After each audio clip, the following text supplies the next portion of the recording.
ප්‍රශ්නාංක 1 ශ්‍රී ලංකාවේ සමූපකාර ව්‍යාපාරයේ මුදුන් නැත්නම් තෘතීක මට්ටමේ සංවිධානය ලෙස සැලකෙන්නේ මේකද තමයි අපි ගත්තොත් අන්තිම පාස් පේපර්ස් ටික මේ මෑත කාලීන පාස් පේපර්ස් ගත්තොත් ඔය සමූපකාර කියන ව්‍යාපාර සංවිධානයෙන් ප්‍රශ්න අහලා තියෙනවා අඩුයි.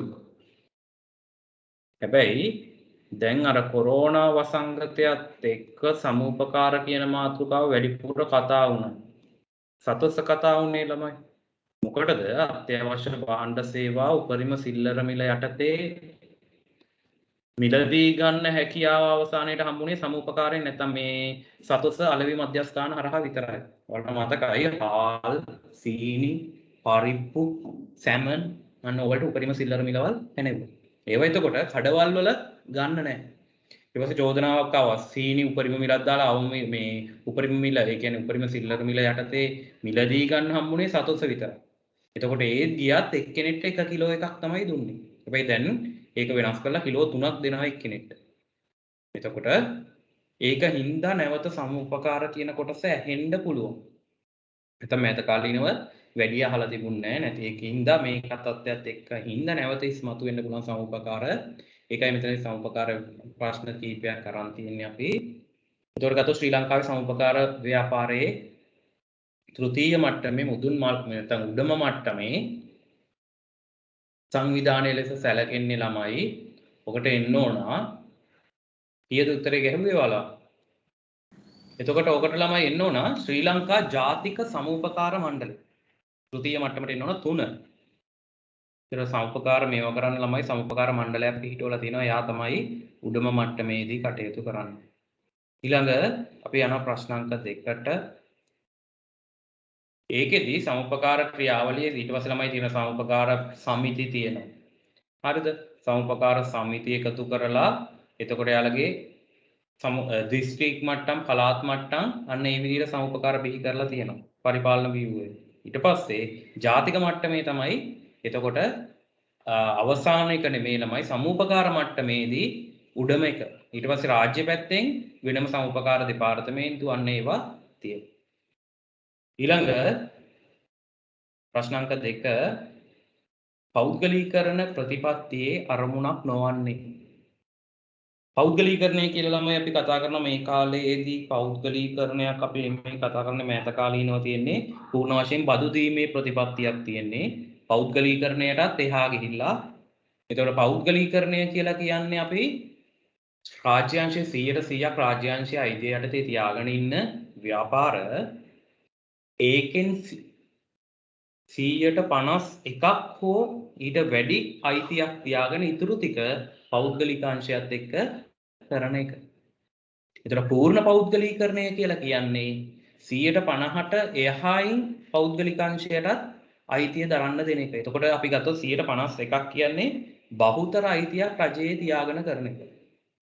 ඒතර පූර්ණ පෞද්ගලීකරණයක් කරද්දී 151කට එහාට යන අයිතිය පෞද්ගලිකාංශයට දෙන්න. පැහැදිලිද? එතකොට මේකෙදි අරමුණක් නොවන්නේ මොකක්ද කියලායි අහන්නේ. පෞද්ගලීකරණය. සර් මේකේ 151කට වැඩි නේ රජයට. මෙතනදී 151කට වැඩි. පෞද්ගලිකාංශයේ දායකත්වය තියෙනවා. දෙකනේ. නෑ. ඕකෙදි මූල්‍ය රාජ්‍ය මූල්‍යනේ අඩු කිරීම ළමයි හරිනේ. එතකොට මූල්‍ය 100%ක දායකත්වය දෙනවට වඩා ඒකෙන් යම් කොටසක් අඩු කරලා තියෙනවා. එහෙනම් එක හරි. දෙක පෞද්ගලික ආයෝජන දිරිමත් කිරීම. එතකොට රාජ්‍ය අංශයේ ව්‍යාපාරයකට නැත්නම් 149ක් දක්වා පෞද්ගලික ආයෝජන අවස්ථාව දෙනවා. ආයෝජනය කරන්න ව්‍යාපාරය තුළ. එතකොට දෙකත් හරි. කාර්යක්ෂමතාව නංවාලීම අපි ළමයි පොදුවේ ලංකාව තුළ දකිනවා රාජ්‍ය අංශයට වඩා පෞද්ගලික අංශයේ ව්‍යාපාර කාර්යක්ෂමතාවයෙන් වැඩි කියලා. ඒතර පෞද්ගලීකරණයේ එක අරමුණක් තමයි දැන් තියෙනවට වඩා කාර්යක්ෂම කිරීම. ඒතර ගනුදෙනුකරුගේ තෘප්තිය නංවාලීම ළමයි අපි සාම්ප්‍රදායිකව හිතුවට රාජ්‍ය අංශයේ ව්‍යාපාර වලින් හොඳට තෘප්තියක් හම්බ වෙනවයි කියලා මෑත කාලීන නව ප්‍රවණතාවයත් එක්ක ගොඩක් වෙලාවට පෞද්ගලික අංශය තමයි රාජ්‍ය අංශයට වඩා හොඳ සේවාවන් සපයන්නේ. ඒතර ළමයි මේකෙන් අරමුණක් නොවන්නේ එක තමයි රජයට තිබූ වගකීමෙන් ඉවත් වීම. ඇයි ළමයි රජය උතනදී යාගේ වගකීම් යම් තාක් දුරට අඩු කරන අයිතියෙන් විතරයි. ව්‍යාපාරයේ අයිතියෙන් විතරක් 100% තිබ්බ අයිතිය එයා යම් ප්‍රමාණයකට අඩු කරගන්නවා. එතනින් වගකීමෙන් අඩු වුණාට ව්‍යාපාරයේ කළමනා කිරීම, රජයේ නීති රිගුලාසි ක්‍රියාත්මක කිරීම, ව්‍යාපාරය අධීක්ෂණය කිරීම කියන කාරණාවන් ඒ විදිහටම රජයේ වගකීම ඉටු කරනවා. එතකොට පෞද්ගලීකරණයෙන් රජයේ වගකීම ඉවත් වීමක් සිද්ධ වෙන්නේ නැහැ. එහෙනම් නොගැලපෙන එක උත්තරය 5. ප්‍රශ්න අංක 3 අප රටෙහි ව්‍යාපාර ක්ෂේත්‍රය තුළ රාජ්‍ය සංස්ථා පවත්වාගෙන යාමට ප්‍රධාන වශයෙන් බලපා ඇත්තේ. තුනට මොකක්ද ළමයි එන්න ඕන? සංස්ථා පවත්වාගෙන යන්න ප්‍රධාන හේතුව. මෙතනදී ළමයි අපි ගත්තොත් භාණ්ඩ හා සේවාවල ගුණත්වය වර්ධනය කිරීමට සඳහා විතරක් රාජ්‍ය සංස්ථා පවත්වාගෙන යන්නේ නැහැ. ඒක සාමාන්‍ය තියෙන රාජ්‍ය ආදායම් ලබා ගැනීම. රාජ්‍ය සංස්ථාවන් අපි ළමයි ගන්නේ ලාභ අරමුණු කර නොගත් ව්‍යාපාර සංවිධාන කාණ්ඩයට. හරිද?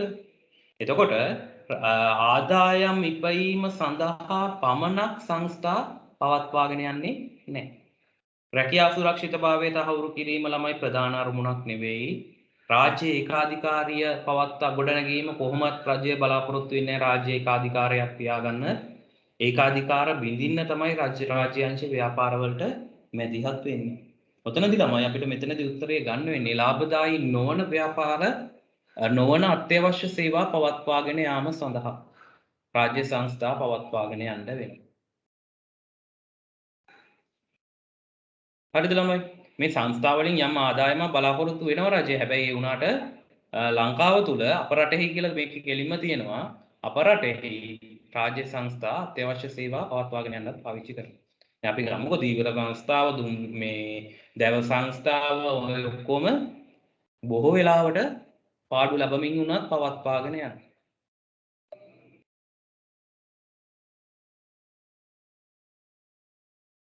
හරිද ළමයි? ඊළඟ ප්‍රශ්න අංක 2001 ප්‍රශ්න අංක 4 ගනුදෙනුකරුවන්ට අයිතිය හිමිවන ව්‍යාපාර සංවිධාන වර්ගය වන්නේ. එකලේසී ළමයි ප්‍රශ්න අංක 4.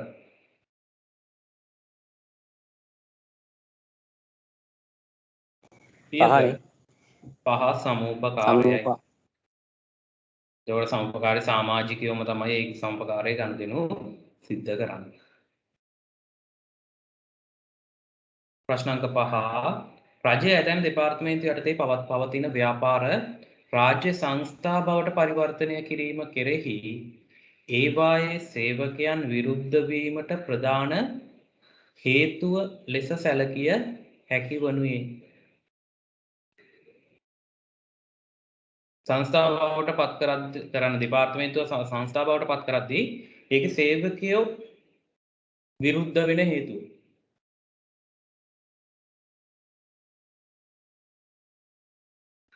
මොකද්ද ළමයි?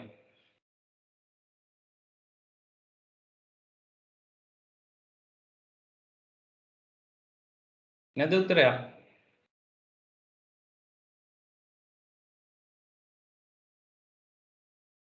ඔතනදී ළමයි අපි මෙන්න මේක මතක තියාගන්න ඕන. රාජ්‍ය දෙපාර්තමේන්තු වල ඉන්න සේවකයෝ තමයි අපි රාජ්‍ය සේවකයෝ විදිහට ගණන් ගන්න. නැත්නම් අපි අර සරලව කිව්වොත් පෙන්ෂන් එකක් තියෙන රාජ්‍ය දෙපාර්තමේන්තු වල අයට. අධ්‍යාපන දෙපාර්තමේන්තුව, සෞඛ්‍ය දෙපාර්තමේන්තුව අන්න එයාලට. සංස්ථාවලට ළමයි අපි හරියට ගත්තොත් රාජ්‍ය සේවකයෝ ගණයට සංස්ථාවල සේවකයෝ බොහෝ වෙලාවට ගණන් ගන්නේ නැහැ. මොකද එයාලට පෙන්ෂන් එකක් නෙමෙයි තියෙන්නේ. එයාලට තියෙන අර්ථ සාධකය. එතකොට මේ අර්ථ සාධක අර මුදල් තමයි ඒව තමයි තියෙන්නේ. එතකොට දෙපාර්තමේන්තුව සංස්ථාවකට ගියාම සේවකයෙකු තුල බයක් එනවා. අර සේවයේ ස්ථාවර බව රාජ්‍ය සේවකයෙක් කියලා ගණන් ගන්න එක රාජ්‍ය සංස්ථා සේවකයෝ සංස්ථාගත සේවකයෝ බවට පත් වෙනවා. එතකොට එයාලට අවුලක් තියෙනවා ජොබ් එක නැතුව යයි කියන එක. එතකොට එක තමයි එන්නේ උත්තරය.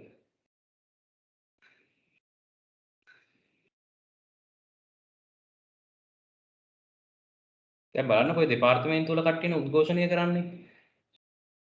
සෞඛ්‍ය දෙපාර්තමේන්තුව, දුම්රිය දෙපාර්තමේන්තුව, අධ්‍යාපන දෙපාර්තමේන්තුව, දෙපාර්තමේන්තු කට්ටිය තමයි උද්ඝෝෂණය කරන්නේ.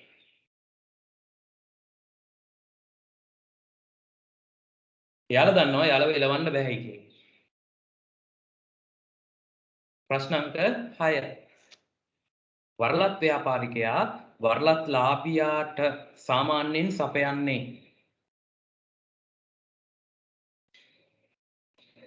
හයට ළමයි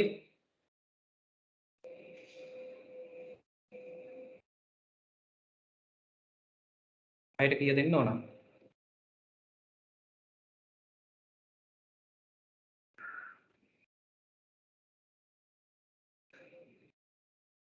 නැද්ද උත්තරයක්?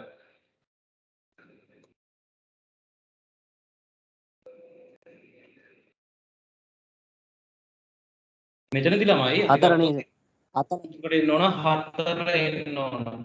නිෂ්පාදිත අන්තර්ගතය කළමනාකරන පුහුණුව සහ සේවක පුහුණුව වරලත් හිමියා විසින් සැපයීම සිද්ධ කරනවා. වෙළඳපොළ ළමයි සපයන්නේ නැහැ. ඒතර වෙළඳපොළ ගත්තුවම වෙළඳපොළ අනිත් උත්තර දෙකකම තියෙනවා වෙළඳපොළ. ඊට පස්සේ ප්‍රාග්ධනය සපයන්නෙත් නැහැ ළමයි. ප්‍රාග්ධනය සපයා ගන්න ඕන වරලත් ලාභියා සපයා ගන්න ඕන. ඒතර ප්‍රාග්ධනය තමයි අනිත් උත්තර දෙකේ තියෙන්නේ.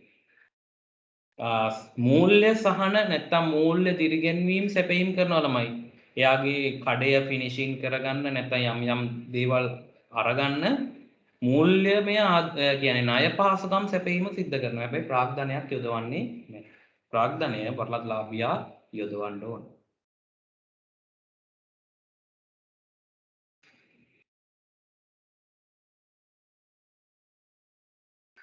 තියෙනවා ප්‍රශ්න අංක 7. සීමා සහිත සමූපකාර සමිතියක් ළමයි හිතන ඉන්න ඕන. සමිතිය සීමා සහිත පොදු සමාගමකින් වෙනස් කර දැක්විය හැකි වන්නේ. සීමා සහිත සමූපකාර සමිතියක් සීමා සහිත පොදු සමාගමකින් වෙනස් කර හැකි වන්නේ. උතනදී ළමයි අපි කතා කරනවා සීමා සහිත සංස්ථාපිත සමාගම් වල තියෙන එකක් තමයි පොදු සමාගම් කියන්නේ. ඊට පස්සේ ළමයි සමූපකාර ව්‍යාපාරය ඒක වෙනම පනතක් මගින් තමයි සීමා සහිත සමූපකාර සමිති පිහිටුවලා තියෙන්නේ. හරිද? එතකොට වෙනස් කර දැක්විය හැකි. එතකොට අපිට මෙතනදී ප්‍රශ්න අංක 7 දී අපිට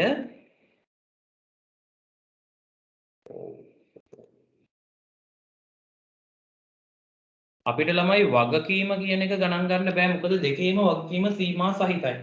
එහෙනම් වගකීම අයින් කරන්න පුළුවන්. මොකද්ද ළමයි උත්තරේ එන්න ඕන?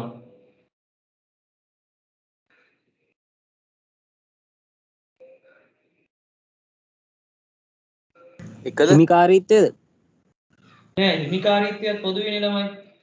සමුපකාරයේ හැම මෙයාටම සමායිතියක් තියෙනවා. පොදු සමාගම් වල කොටසකට සමායිතියක් තියෙනවා. ඔතනදී වෙනසකට තියෙන ළමයි නා දෙකේම නෛතික පුද්ගලභාවය තියෙනවා. දෙකේම පැවැත්ම ස්ථාවර පැවැත්මක් තියෙනවා. හිමිකාරීත්වය දෙකේම ළමයි පෞද්ගලිකාංශය නැත්තම් පොදු ජනතාවට තමයි හිමිකාරීත්වය තියෙන්නේ. වගකීමක් සීමා සහිතයි. එන ලාභය බෙදා ගන්න ආකාරය තමයි වෙනස් වෙන්නේ. ඒකට සීමා සහිත පොදු සමාගමක ලාභය බෙදනවා නම් සෑම කොටස් හිමියෙකුටම කොටසට සමාන ලාභයක් බෙදනවා. ඒකට සමූපකාරවල ළමයි ලාභය බෙදද්දී ඔයාලට මතක නම් සමූපකාර කරද්දී සමූපකාරවල ලාභය බෙදන්නේ එහි සමාජිකයෝ සමූපකාරයත් එක්ක කරපු ගනුදෙනු වල ප්‍රමාණය අනුව බෙදන්නේ. එහෙම ගන්න එකක් අපි කතා කරා. ඒ කියන්නේ සමුපකාරය අයිතිකාරයම තමයි සමාජිකයෝ ගනුදෙනු කරුවෝ. එයාලා ඇවිල්ලා සමුපකාරයත් එක්ක එයාලගේ සමිතියත් එක්ක ගනුදෙනු කොච්චර ප්‍රමාණයක් කරලා තියෙනවද? ඒ කරපු ප්‍රමාණයට සාපේක්ෂව තමයි ලාභය බෙදා හැරීම සිද්ධ කරන්නේ. එතකොට මේකෙදි ලාභ බෙදා ගන්න ආකාරය තමයි දෙකේ වෙනස් වන්නේ.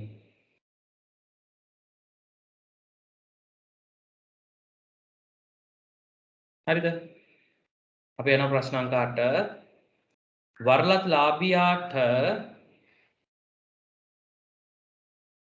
මෙතන තියෙන ළමයි වරලත් ලාභියාට වරලත් ව්‍යාපාර ක්‍රමය තුලින් අත්වන ප්‍රතිලාභයකි.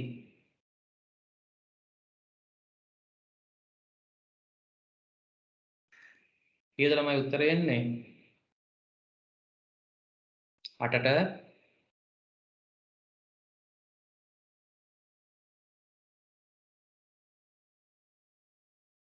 නැද්ද උත්තරය කටට? එකද?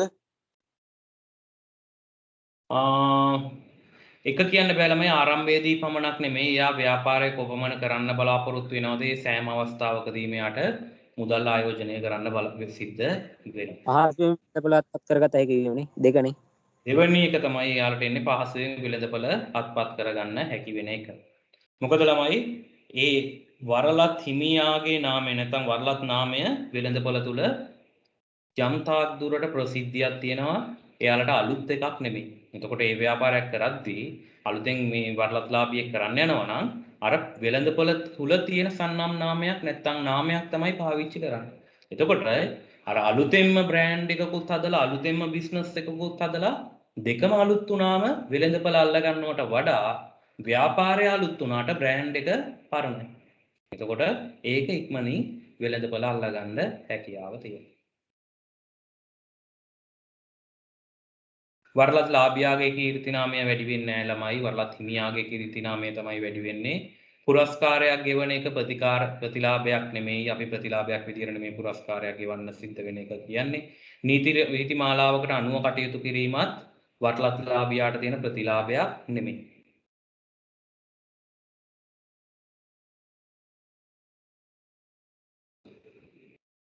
ප්‍රශ්න අංක 9 පොදු හිමිකාරීත්වය යටතේ ව්‍යාපාර පවත්වාගෙන යාමට හේතුවක් ලෙස පිළිගත නොහැකි. මේ වගේ ප්‍රශ්නයක් අපි කලින් උත් කරා. පොදු නැත්නම් රාජ්‍ය හිමිකාරීත්වය යටතේ ව්‍යාපාර පවත්වාගෙන යාමට හේතුවක් ලෙස පිළිගත නොහැකි මොකක්ද හේතුව කියලා අහන්නේ ළමයි. ප්‍රශ්න අංක 9. ඊට ළමයි හතරනේ හතරද? හතර ළමයි පෞද්ගලික ව්‍යවසාය අධෛර්යමත් කිරීම. කවදාවත් රජයේ පෞද්ගලික ව්‍යවසාය අධෛර්යමත් කරන්නේ නැහැ ළමයි. හැබැයි ඒකාධිකාරී තත්ත්ව නැති කරන්න කටයුතු කරනවා. හිතන්නකො හාල් මාෆියා. ඔන්න මේවා වැටලන්න පටන් ගන්නවා. සීනි මාෆියාව. සීනි තොග රජයට අත්පත් කරගන්න කටයුතු කරනවා. ඒ මොකක් හරි අසාධාරණ වෙළඳ පිළිවෙතක් නියාමනය කරන්න නැත්නම් නැති කරන්න මිසක් නැත්නම් ව්‍යවසාය ධෛර්යමත් කරන්නේ නැහැ රජය.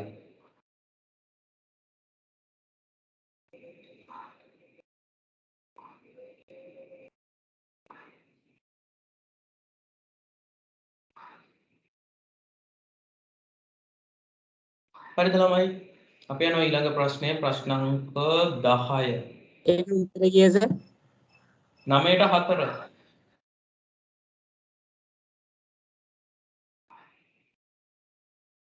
ප්‍රශ්න අංක 10 සමහර ව්‍යාපාර පොදු අයිතිය යටතේ පවත්වාගෙන යාමට ප්‍රධාන වශයෙන් බලපාන හේතුව ලෙස සැලකිය හැක්කේ.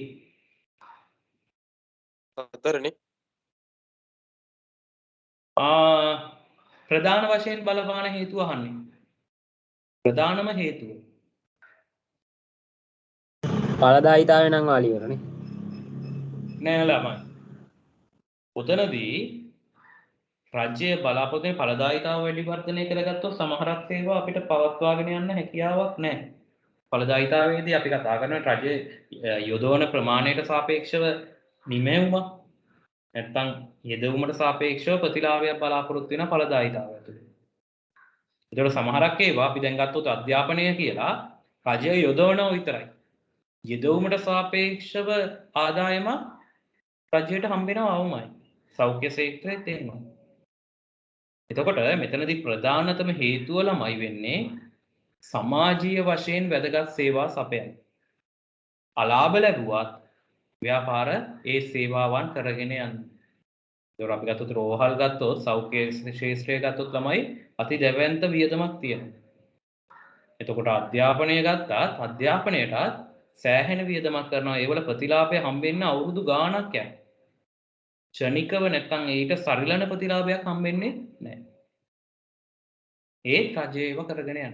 ඒකට ප්‍රධානම හේතුව තමයි සමාජීය වශයෙන් වැදගත් සේවා සැපයීම. අනිත් ඒවා එයාලා රජය හේතු තමයි. පෞද්ගලික අංශය පාලනය කිරීම, රැකියාව වැඩියෙන් කිරීම, රජයට ආදායමක් ගැනීම, ඵලදායීතාව වැඩි කිරීම හේතු. හැබැයි ප්‍රධානතම හේතුව තමයි සමාජීය වශයෙන් වැදගත් සේවා සපයන්නේ.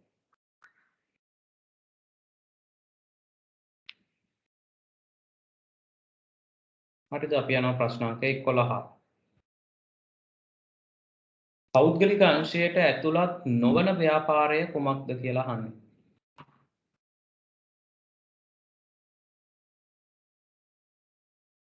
හතරනේ. මොකද ළමයි ලංකා ගුවන් විදුලි සංස්ථාව ඒක රජයේ අයිතියේ තියෙන්නේ.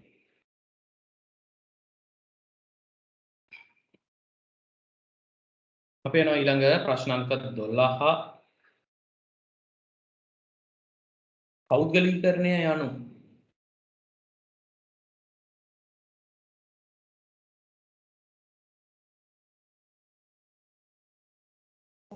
හතරනේ. පහනේ. ඔතනදී ළමයි සේවකයින් පෞද්ගලික අංශයට අනියුක්ත කිරීම කියන තැනදී අපිට පෞද්ගලීකරණය කියලා කියන්න බෑ. ඔතනදී කියන්නේ නෑ ඒ ව්‍යාපාර කටයුත්ත පෞද්ගලික අංශයට දුන්නා කියලා. සේවකයෝ විතරයි කතා කරන්නේ. එතකොට අපි ගත්තොත් ව්‍යාපාර කටයුත්ත පොදු අංශයෙන් පෞද්ගලික අංශයට මාරු කරලා තියෙනවා. පෞද්ගලික අංශයට පාවරලා තියෙනවා. ඒක කියද්දී අපි උතන ගන්න වෙන්නේ උත්තරය 4. එතකොට අපි ගත්තොත් රාජ්‍ය සංස්ථා පෞද්ගලික සමාගම් වලට විකිණීම. ඒතර ළමයි සංස්ථා ෆෝමැට් එකේ තියෙන්නේ නැහැ. සමාගම් බවට පත් වෙන්න ඕන. ඒතර රාජ්‍ය දෙපාර්තමේන්තු පෞද්ගලික සමාගම් වලට විකිණීම දෙපාර්තමේන්තු ළමයි විකුණන්නේ නැහැ. සංස්ථාවලත් කොටස් ප්‍රාග්ධනයක් නැහැ. බොහෝ වෙලාවට රජයේ ප්‍රාග්ධනයෙන්ම තමයි කරගෙන යන්නේ. ඒතර රාජ්‍ය සමාගම් පෞද්ගලික සමාගම් වලට විකිණීම. පෞද්ගලික සමාගම් වලට විකිණීම අපි පෞද්ගලීකරණය කියනට වඩා අතනදී පොදුවේ තමයි උත්තරේ 4 වෙනි උත්තරේ ගන්න වෙන්නේ. භාණ්ඩ හා සේවා නිෂ්පාදනය රාජ්‍ය අංශයෙන් පෞද්ගලික අංශයට මාරු කිරීම. එතකොට අපි ගත්තොත් රාජ්‍ය ලංකාවේ ළමයි අපි කතා කරනවා වාහනේ සංස්ථාවක් තිබුණා දකුණු ආසියාවේ විශාලතම ආසියාවේ විශාලතම වාහනේ සංස්ථාව තිබුණේ අපිට. එතකොට ටයර් සංස්ථාව තිබුණා, සීනි සංස්ථාව තිබුණා, කඩදාසි. අන්න ඔය ඔක්කොම ගොඩාක් තිබුණා ළමයි. ඔය තිබුණේ ඔය ඔක්කොම අපි කතා කරන්නේ සිරිමාවෝ බණ්ඩාරනායක සමය තුල. ඒක සිරිමාවෝගේ කාලේ ළමයි දේශීය වශයෙන් ව්‍යාපාර අති ප්‍රබාණයක් රජයට පවර ගන්න. ඒකත් එක්ක විදේශ රටවල් තරහ වෙනවා, පෞද්ගලික ව්‍යවසාය තරහ වෙනවා සිරිමාවොත් එක්ක. හැබැයි ලංකාවේ කට්ටිය ඒ කාලේ තමයි ළමයි එතකොට අතීතයේ ඔය පොත්වල තිබුණා මමත් ඔය ආටිකල් එකක් කියුවේ. ඒකේ තියෙන්නේ ලංකාවේ පුද්ගලයින්ට මේවා ගන්න ඔය ආහාර ද්‍රව්‍ය ගන්න පෝලිං වල ඉඳලා තමයි ගන්න උනේ. ඇයි මොකද රාජ්‍ය අංශේ පෞද්ගලික අංශයේ තිබ්බ බොහෝ ව්‍යාපාර රජයට පවරගත්තු ගමන් රජයට සෑහෙන ටිකක් කාලයක් ඕන ඕවලට හුරු වෙලා ඕවා හරියට දුවවන්න. එතකොට ඔය අපි කතා කරන්නේ ළමයි විවෘත ආර්ථිකයට කලින්. හරිද? JRට කලින් සිරිමාවෝ ඉන්නේ. ඒතර ලංකාවේ කට්ටියට පෝලිං වල ඉන්න උනා. සමහරක් වෙලාවට කන්න බොන්න හිඟයි. අන්න ඕක හින්දා ලංකාවේ උන් කෑ ගහන්න ගත්ත සිරිමාවුට. හරිද? එතකොට අපිට කන්න නෑ. ඔන්න JR ආවා. JR පෙන්නුවා විවෘත ආර්ථිකය විවෘත කරලා දුන්න පෞද්ගලික අංශයට සහ විදේශ අංශයට විවෘත කරා. එතකොට අන්න අර දේශීය අයිතියට තිබිච්ච බොහෝ ව්‍යාපාර ඔන්න පෞද්ගලීකරණය වෙන්න පටන් ගත්තා. පෞද්ගලික අංශයට විකුණන්න පටන් ගත්තා.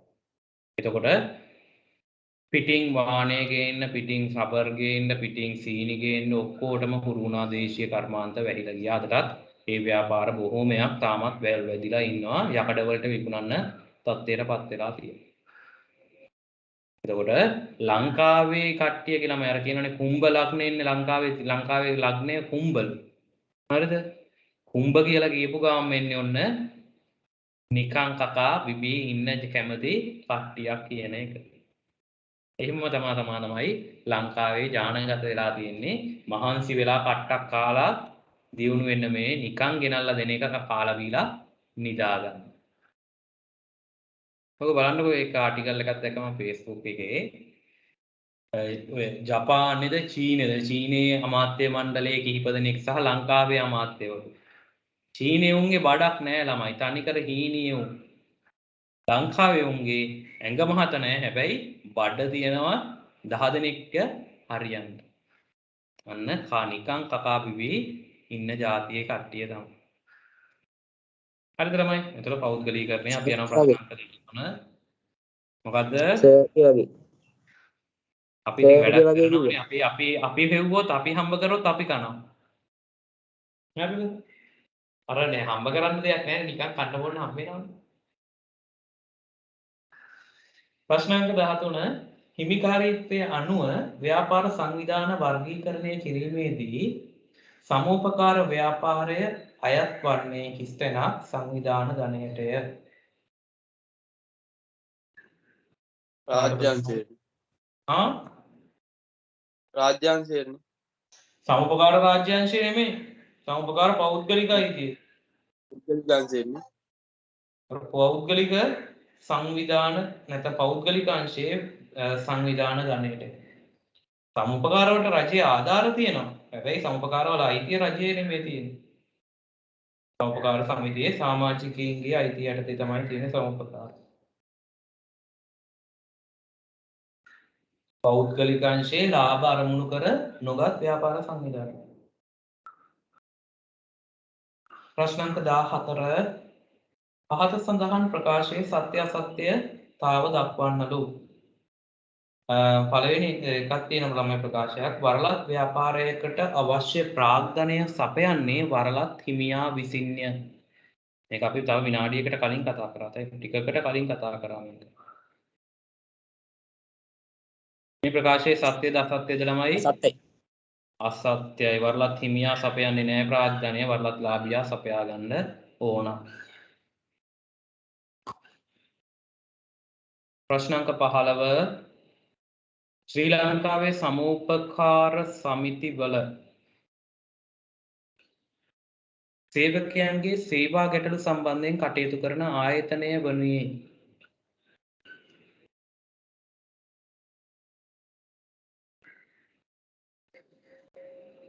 මොකක්ද ළමයි? 15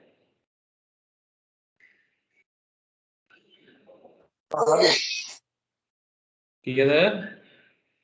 මොකද? ඔතනදී ළමයි සේවකයින්ගේ අයිතිවාසිකම් මේවා ගැන කටයුතු කරනවා සමුපකාර සේවා කොමිෂන් සභාවක්. හැබැයි මෙතනදී සේවකයින්ගේ සේවා ගැටළු සම්බන්ධව කටයුතු කිරීම සම්බන්ධව අපිට දක්වන්න වෙන්නේ සමුපකාර සංවර්ධන දෙපාර්තමේන්තුව.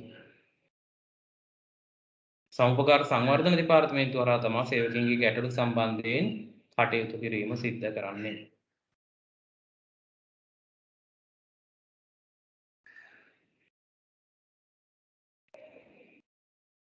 හරිද? ප්‍රශ්න අංක 16 ශ්‍රී ලංකාවේ සමූපකාර සමිති ලියාපදිංචි කරන ආයතනය.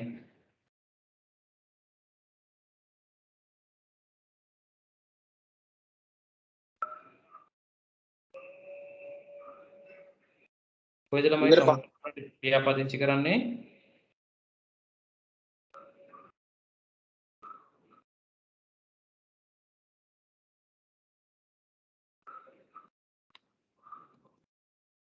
හතරද?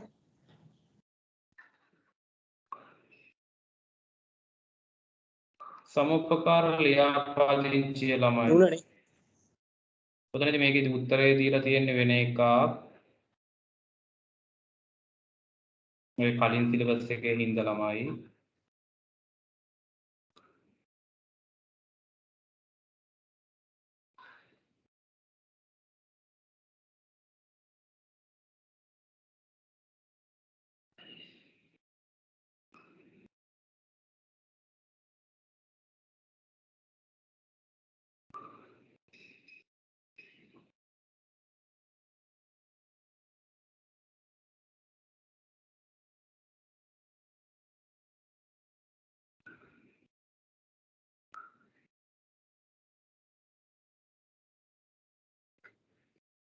සමුපකාර ව්‍යාපාර ලියාපදිංචි කිරීම දාසන සමුපකාර පනත යටතේ සමුපකාර සංවර්ධන දෙපාර්තමේන්තුවේ සමුපකාර සංවර්ධන කොමසාරිස් වරයා මගින් අදාළ පළාත් සභාවේ සමුපකාර කොමසාරිස් යටතේ ලියාපදිංචිය සිද්ධ කෙරේ. රාවම පුද්ගලයෝ 10 දෙනෙක් ඉන්න ඕන සමුපකාරයක් ලියාපදිංචි කරන්න. සමුපකාර සංවර්ධන දෙපාර්තමේන්තුවේ ළමයි ලියාපදිංචි කිරීම සිද්ධ කරන්නේ. අනිත් ඒවා වලින් මොනවද කරන්නේ? අනිත් ඒවා සමුපකාරවල සමහරක් ඒවා මේවා ළමයි මේ වර්තමානයේදී බලාත්මක නැහැ. මේවා සංශෝධනයේ ළමයි 2005 දී අහන්නේ. හරිද? උදේ සමුපකාර සේවා කොමිෂන් සභාව තියෙනවා. සමුපකාර සේවකයන් සම්බන්ධව තමයි ඔකෙදි කරන්නේ මූලික වශයෙන්. අතනදී අපි අර මෙයා තමයි බලාත්මක ආයතන. එතකොට ජාතික සමුපකාර සංවර්ධන ආයතනය අපි කිව්වා ජාතික තෘතීය මට්ටමේ ආයතනය කියලා. සමුපකාර කළමනාකරණ ආයතනය ළමයි තාම තියෙනවද දන්නේ නැහැ ඒක. ශ්‍රී ලංකා ජාතික සමුපකාර මණ්ඩලය තියෙනවා ලංකාවෙම සමුපකාර ආයතනයක් විදියට. එතකොට ළමයි රාජ්‍ය මේකද තමයි දෙපාර්තමේන්තුව හරහා තමයි බොහෝ දේවල් සිද්ධ කරන්නේ. මොකද ළමයි අපි කිව්වා අතන සමුපකාර අධීක්ෂණය කරන රාජ්‍ය පෞද්ගලික අංශේව ඍජුව අධීක්ෂණය කරන දාලා තියෙන්නේ මේ ව්‍යාපාර ලාභ අරමුණු කර නොගත් ව්‍යාපාර සංවිධාන. එතකොට ඕකෙදී අක්‍රමිකතා සිද්ධ වෙනවා වැඩි. ඒකින්ද තමයි දෙපාර්තමේන්තුවක්ම තියලා ඒවා අධීක්ෂණය කරන්න දාලා තියෙන්නේ. අපි ගත්තොත් මීගම විවිධ සේවා සමුපකාර සමිතිය ගත්තොත් තමයි රුපියල් කෝටි ගණන් ආදායම් තියෙනවා. හැබැයි හැමදාම පාඩු විතරයි තියෙන්නේ. හැබැයි ඒකේ සභාපති කෙන එක සභාපති කරන අවුරුදු 2-3 ඇතුලේ ඌ වෙනම ජීවිතයකට යනවා. හරිද? ඒකින්ද තමයි සමුපකාර සංවර්ධන දෙපාර්තමේන්තුව පත් කරලා තියෙන්නේ සමුපකාර අධීක්ෂණය කරන්න. දැන් ඉන්න නම් අලුත් සභාපති කෙනෙක් තමයි පරණ හිටපු එක්කෙනෙක් ආයෙ නැවත ඇවිල්ලා තියෙන්නේ. නැත්තම් තීර්ථය මේ මෑත කාලීනව හිටියා. ඔය අපේ පැත්තේ එක්කෙනෙක් තමයි ගෙවල් හැදුවා ළමයි වටේටම. හරිද? ප්‍රශ්න අංක 16. ශ්‍රී ලංකාවේ සමුපකාර සමිති ලියාපදිංචි කරන ආයතනයමයි ළමයි නේද ආය අහන්නේ.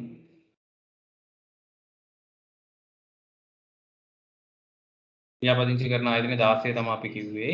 ප්‍රශ්න අංක 17 ව්‍යාපාරයකට වරලත් ව්‍යාපාරයකට ප්‍රවිෂ්ඨ වීමෙන් වරලත් ලාභියාට ලැබෙන ප්‍රධාන වාසියකි.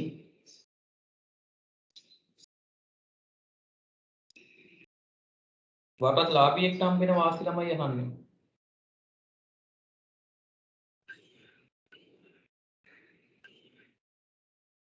මොකක්ද දෙන්න ඕන? අතරද නෑ ළමයි ව්‍යාපාරික තීරණ ගන්න කොහොමදත් මේ වරලත් ව්‍යාපාරයට මේ ස්වාධීනත්වයක් නෑ වරලත් ලාභියෙකුට. වරලත් හිමියායට තමයි තීරණ ගන්න වෙන්නේ. අපි කිව්වා කලිනුත් වෙළඳපොළ මොකද්ද? දෙක වෙළඳපොළට පිවිසීම පහසුයි. උත්තරය දෙකේ ඉන්නේ ළමයි වෙළඳපොළට පිවිසීමේ හැකියාව. ඔක අපි කලින් ප්‍රශ්නයකුත් කරලා වරලත් ලාභියාට හම්බෙන ප්‍රතිලාභයක් වෙන්නේ ළමයි ඒ වෙළඳපොළට පිවිසීමේ පහසුව විතරයි. ඒතර වරලත් කිවිසුමේ අණුව වැඩ කරන්න සිද්ධ වෙනවා ප්‍රාග්ධනය හොයාගන්න වෙනවා එයාට පිරිබෑ අවම වීමක් සිද්ධ වෙන්නේ නැහැ ළමයි ව්‍යාපාරික තීරණ ස්වාධීනව ගන්න බෑ. වෙළඳපොළට පිවිසීමේ හැකියාව විතරයි උතනදී හම්බෙන්නේ. ඊළඟ ප්‍රශ්න අංක 18 මැන්චෙස්ටර් සමුළුවේදී ප්‍රකාශිත සමුපකාර ප්‍රතිපත්තියක් නොවේ.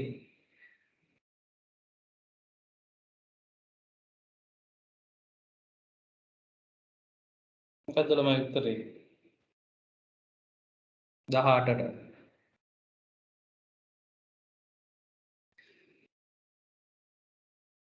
පහද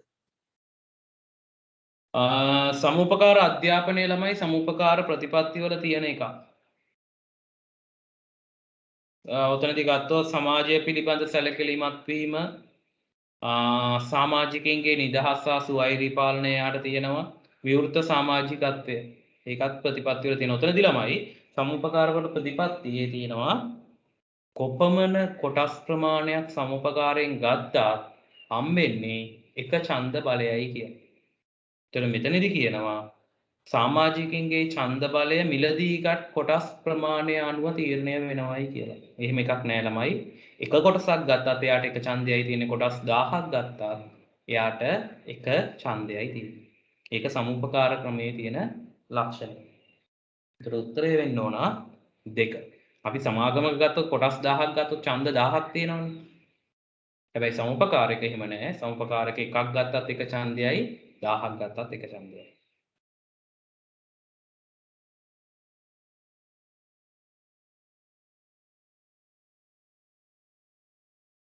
ප්‍රශ්න අංක 19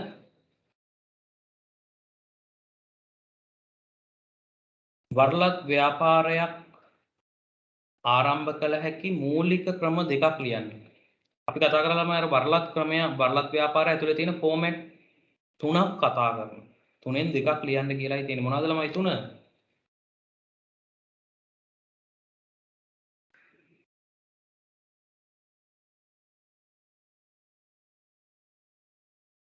මතකද?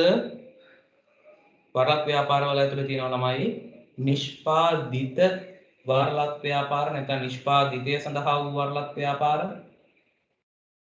නිෂ්පාදන වරලත් ව්‍යාපාර නැත්නම් නිෂ්පාදනය සඳහා වූ වරලත් ව්‍යාපාර, ව්‍යාපාර ක්‍රමය සඳහා වූ වරලත් ව්‍යාපාර. අන්න ඔය ෆෝමැට් තුන තමයි තියෙන්නේ වරලත් ව්‍යාපාරවල. ඔය තුනෙන් එකක් තමයි සිද්ධ කරන්නේ ව්‍යාපාර. ඔකට උදාහරණ අපි ළමයි ඊළඟ ප්‍රශ්නයකදී කතා කරන්නේ.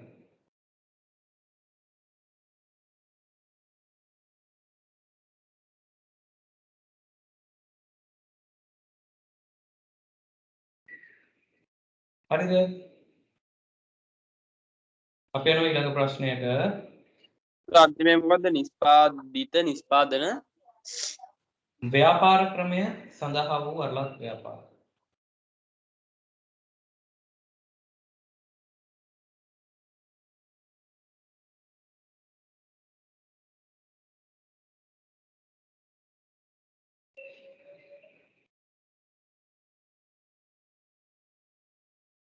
අපි යනවා ප්‍රශ්න අංක 20. ශ්‍රී ලංකාවේ සමෝපකාර සමිතිවල ගිණුම් විගණනය කරන ආයතනය.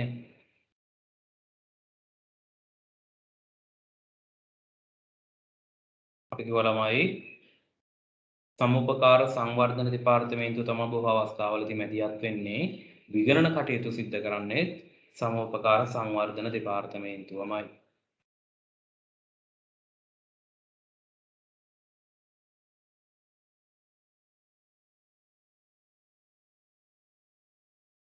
හරිද? ප්‍රශ්න අංක 21. ගනුදෙනුකරුවන් අයිතිකරුවන් වන ව්‍යාපාර සංවිධානය. මේකම ළමයි මේ ප්‍රශ්නේම කලිනුත් තිබුණා. ප්‍රශ්න අංක 21ට එන්නේ සමෝපකාර.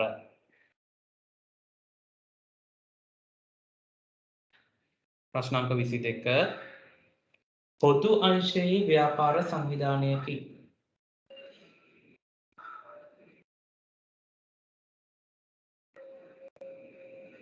මොකද ළමයි පොදු අංශයේ ව්‍යාපාර සංවිධානය?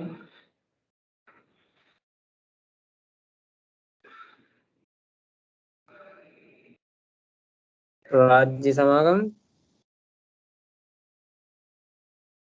ප්‍රශ්න අංක 22 ළමයි උතනදී කතා කරන්නේ රාජ්‍ය සමාගම් තමයි පොදු අංශයේ ව්‍යාපාර සංවිධානය වෙන්නේ.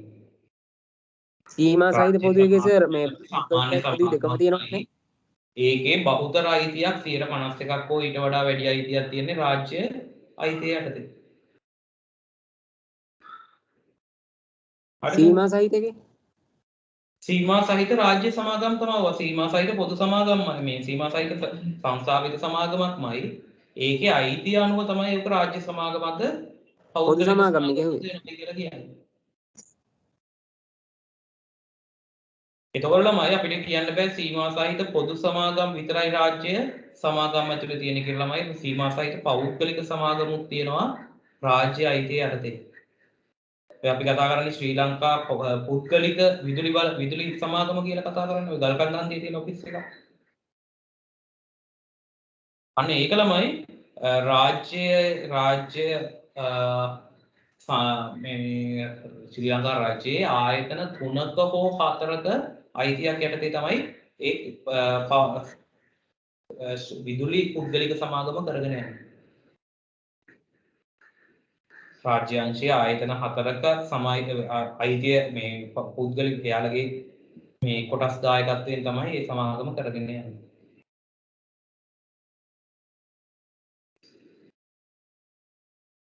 හරිද? එතකොට එතන කියන විදුලි පුද්ගලික සමාගම කියලා. හැබැයි ඒක රාජ්‍යයේ අයිතිය යටතේ තියෙන සමාගම.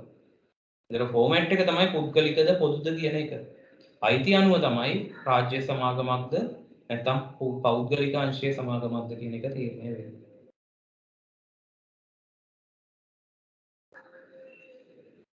ප්‍රශ්න අංක 2000 ප්‍රශ්න අංක 23 ප්‍රජාතන්ත්‍රවාදී මූලධර්මයේ මත ගොඩනැගී ඇති ව්‍යාපාර සංවිධානය වන්නේ. අපි කලිනුත් කතා කරා ළමයි මේ ප්‍රශ්නය. කීයද ළමයි?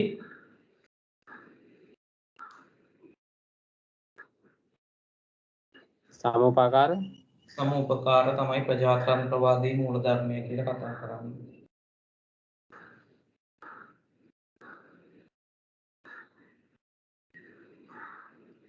ප්‍රශ්න අංක 24 ශ්‍රී ලංකාවේ ඛනිජ තෙල් පිරවුම් මධ්‍යස්ථාන පවත්වාගෙන යනු ලබන්නේ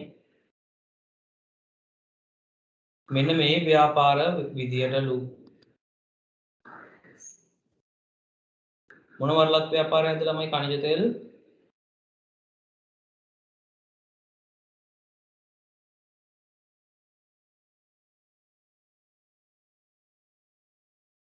නැද්ද උත්තරය? නිෂ්පාදිත වරලත් ව්‍යාපාරනේ. නිෂ්පාදිත වරලක් ව්‍යාපාර. ඒතර ළමයි IOC එකේ membership එක ගත්තුවම IOC එකෙන් තෙල් අපිට බොර තෙල් ගෙනල්ලා දෙන්නේ නැහැ. අපිට හදාගන්න කියලා. සෙඩ් එකට එයාලා පිරිපහදු කරපු එයාලගේ නිෂ්පාදිත තමයි ගෙනල්ලා දෙන්නේ අලෙවි කරන්න. හරිද? එතකොට නිෂ්පාදිත වරලක් ව්‍යාපාර තමයි ලංකාවේ ඛනිජ තෙල් පිරවුම් පල් පවත්වාගෙන යනු ලබන්නේ.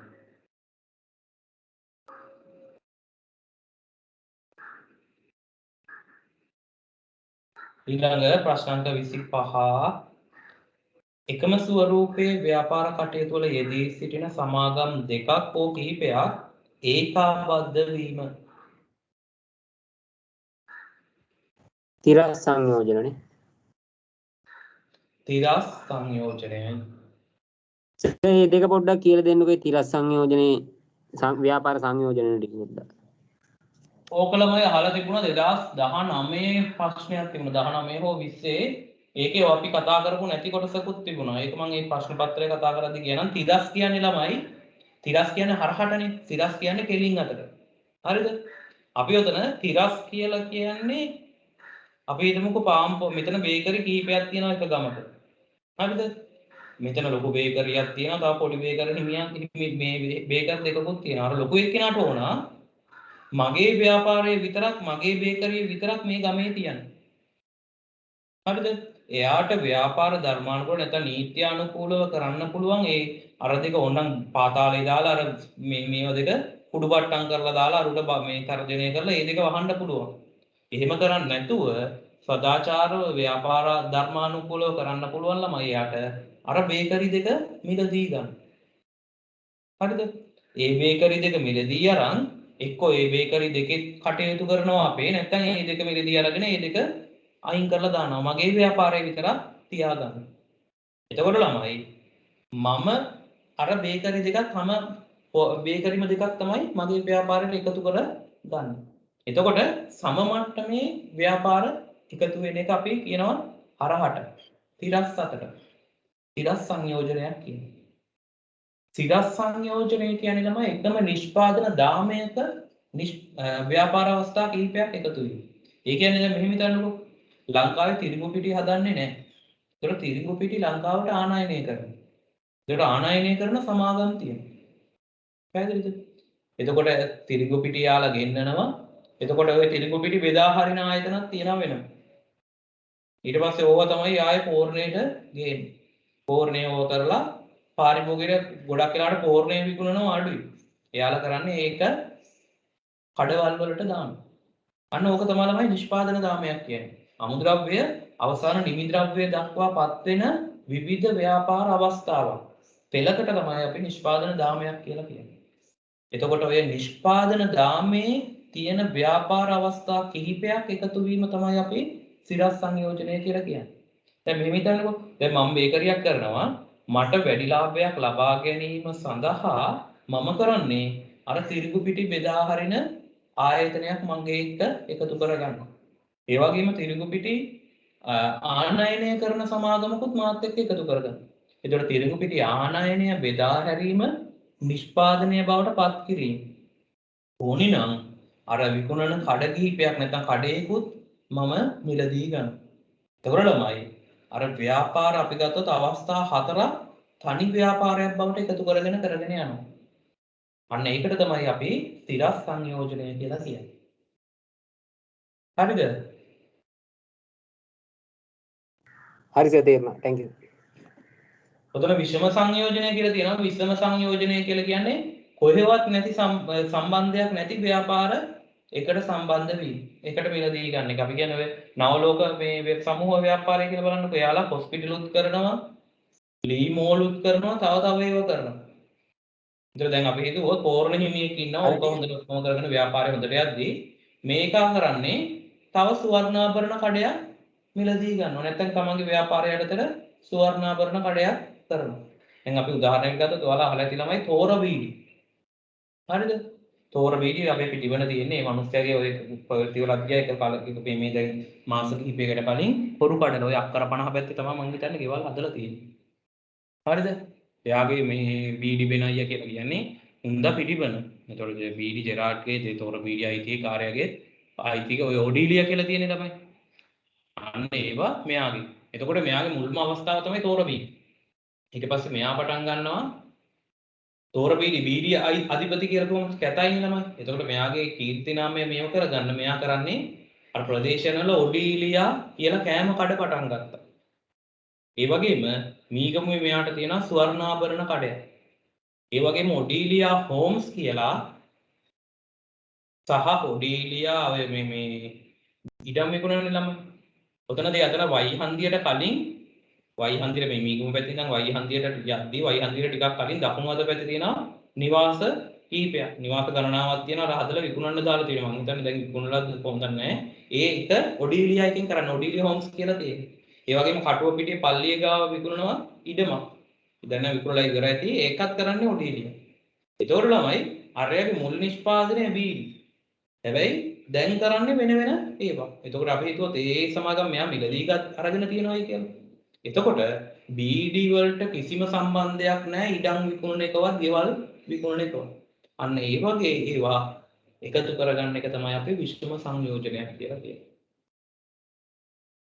හරිද?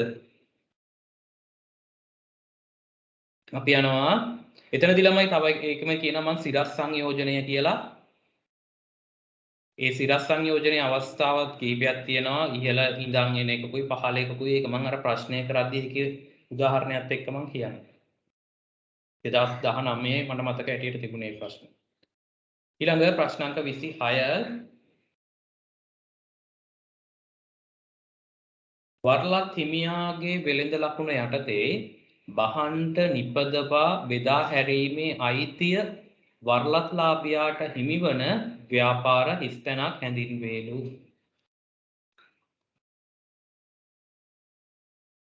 මොකද්ද ළමයි?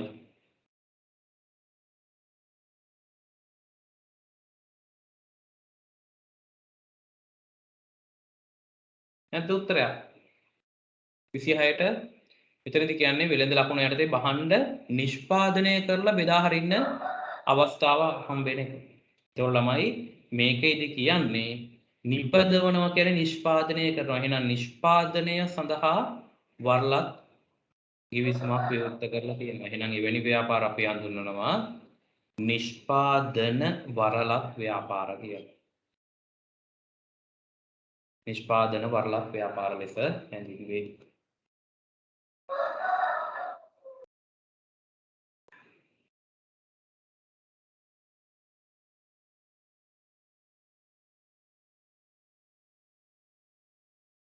හරිද ළමයි අපි යනවා ප්‍රශ්නාංක 27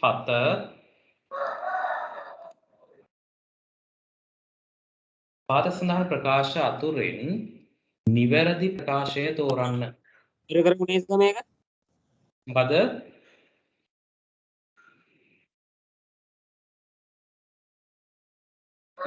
බදලා සින්දු මට ඇහුන්නේ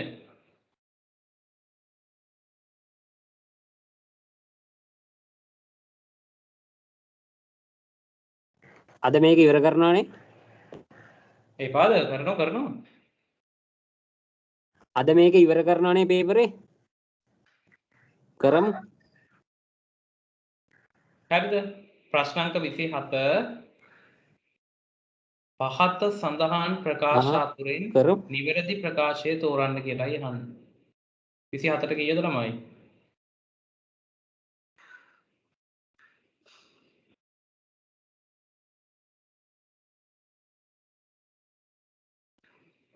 විසිහතර උත්තරයක් නැද්ද?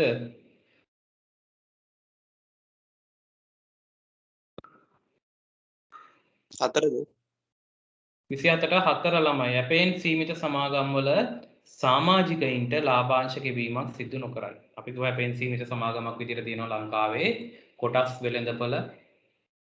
වෙළඳපළ අපකාර සමාගම. එතකොට යාලා ලාභාංශ බෙදීමක් සිදු කරන්නේ නැහැ. ලබන ලාභය කොටස් වෙළඳපළේම වර්ධනය සඳහා එයාලගේම කටයුතු පුළුල් කරන්න සඳහා තමයි යෙදවීම සිද්ධ කරන්නේ.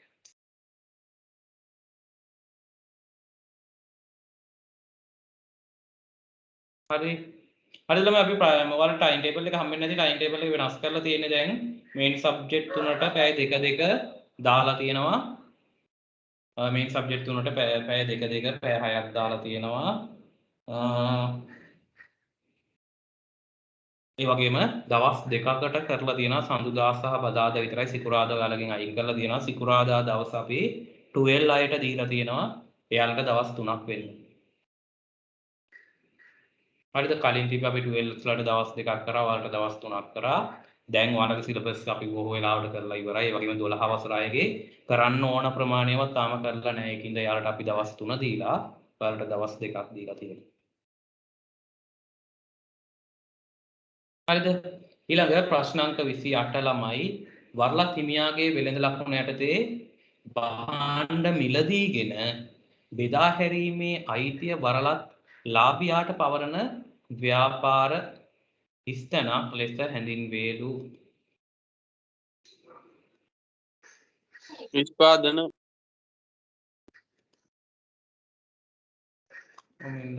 ව්‍යාපාර ක්‍රමය සඳහා වරලක් ව්‍යාපාරනේ.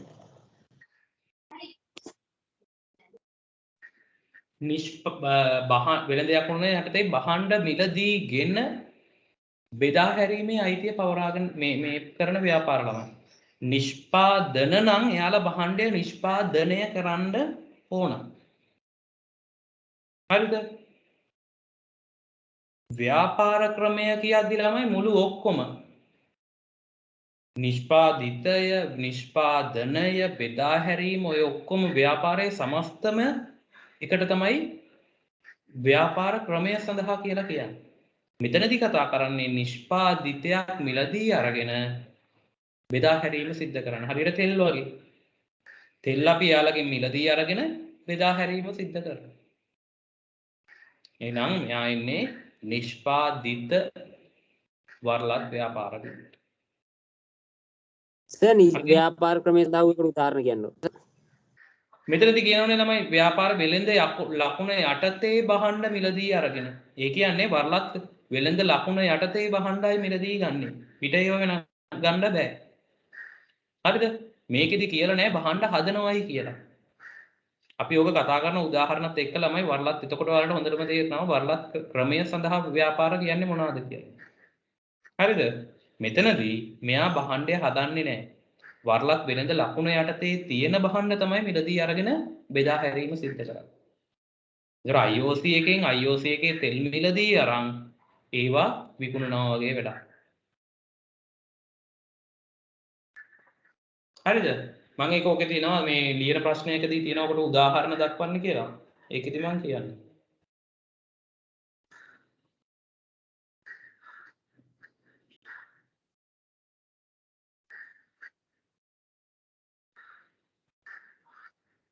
හරිද ළමයි? ප්‍රශ්න අංක 29.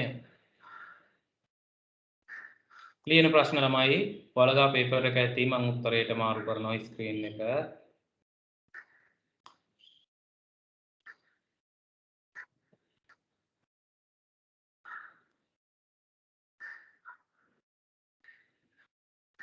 ප්‍රශ්න අංක 29.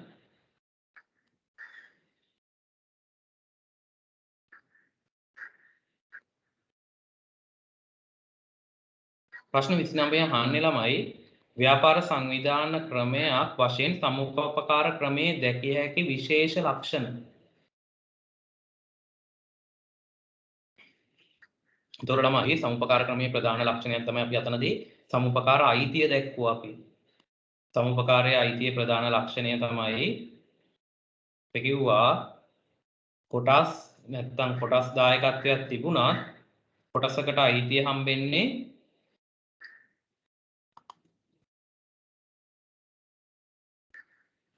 කොටසකට අයිතිය හම්බෙන්නේ කොටස් 100ක් ගත්තත් 1000ක් ගත්තත් එක ඡන්දයයි හම්බෙන්නේ කියලා. ඒක විශේෂ ලක්ෂණයක් ළමයි. ඒ වගේම කොටසක අගය වෙනස් වෙන්නේ නැහැ. කොටසක අගය රුපියල් 100මයි. ලාභය අරමුණු කරගෙන නෙමෙයි ව්‍යාපාරය කරගෙන යන්නේ. සෑම සමාජිකයෙක්ගේ ඡන්දය මතපත් වෙන අධ්‍යක්ෂක මණ්ඩලයක් තමයි. ඒ අධ්‍යක්ෂක මණ්ඩලයෙන් පත් වෙන සභාපතිවරයෙක්ගේ යටතේ තමයි සමුපකාරය ක්‍රියාත්මක වෙන්නේ. සමුපකාරයේ ප්‍රධාන අරමුණ සමුපකාර සමිතියේ සමාජික සුබ සාධනය සිද්ධ කරන එක සමාජික අභිවෘද්ධිය.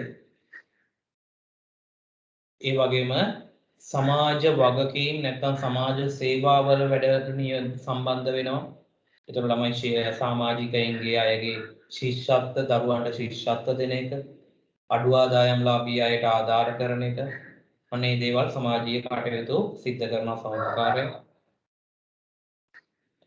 ඕනෑම දේශපාලන ක්‍රමයක් කියන්නේ ළමයි ප්‍රජාතන්ත්‍රවාදී වෙන්න පුළුවන්. ඊට පස්සේ අපි කියනවා ඒකාධිපතිවාදය වෙන්න පුළුවන්, ධනවාදය වෙන්න පුළුවන්. අපි කියනවා ඊට පස්සේ සමාජවාදය වෙන්න පුළුවන්. අන්න ඔය කියන ඕනෑම දේශපාලන ප්‍රතිපත්තියක් යටතේ කරන් යන්න පුළුවන් ව්‍යාපාර සංවිධානය. ඒ වගේම සමාජිකත්වය අපි කිව්වා විවෘත සමාජිකත්වය ඕපන් එකක් තියෙන්නේ. හැම කෙනෙක් කෙනෙක්ට සමාජිකත්වය ගන්න පුළුවන්. ඒක තමයි අපේ පැතිවල අපි කතා කරනවා විවිධ සේවා සමුපකාර ෆෝමැට් එක ඇතුලේ ග්‍රාමීය බැංකු වලින් බොහෝ වෙලාවට සමුපකාර සමිතියේ සමාජිකත්වය ගන්න ඒකේ ලෝන් එක ගන්න. සමුපකාරයෙන් ලෝන් එකක් ණයක් ලබා ගැනීම සඳහා තමයි ඒකත් එක්ක සම්බන්ධ වෙන්නේ. මොකද සමාජිකයින්ට හම්බ වෙන ණයවල පොලි ප්‍රතිශතය යම් තාක් දුරට අඩු වෙනවා. හරිද? එතකොට සමාජික අඩු පොලියක් සාපේක්ෂව අඩු පොලියකට ණය ලබා ගැනීමට හැකියාවක් තියෙනවා. ඒ වගේම අපි කිව්වා සමුපකාරයෙන් උපයන ප්‍රතිලාභ නැවත සමුපකාරයේ සමාජිකයින්ටම තමයි බෙදලා යන්නේ. ඒකත් සමුපකාරයේ තියෙන විශේෂ ලක්ෂණයක් වෙනවා. ඔයාලට මෙයාලා පේනව නේද ළමයි? ඕකේදී ඔකේ යටින් රතු පාට ඉරක් පේනවා. ඒක ඔයාලට බාධාවක් නැහැ නේ.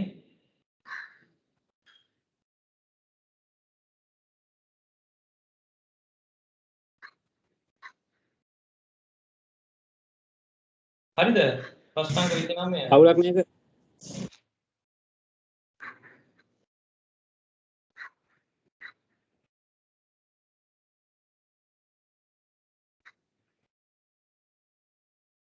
අපි යනවා ඊළඟ ප්‍රශ්නේ ප්‍රශ්නාංක 30. එහිදී ආන්නේ රාජ්‍ය දෙපාර්තමේන්තු වලට සාපේක්ෂව රාජ්‍ය සංස්ථාවල දක්නට ලැබෙන වාසි. හරිද ළමයි?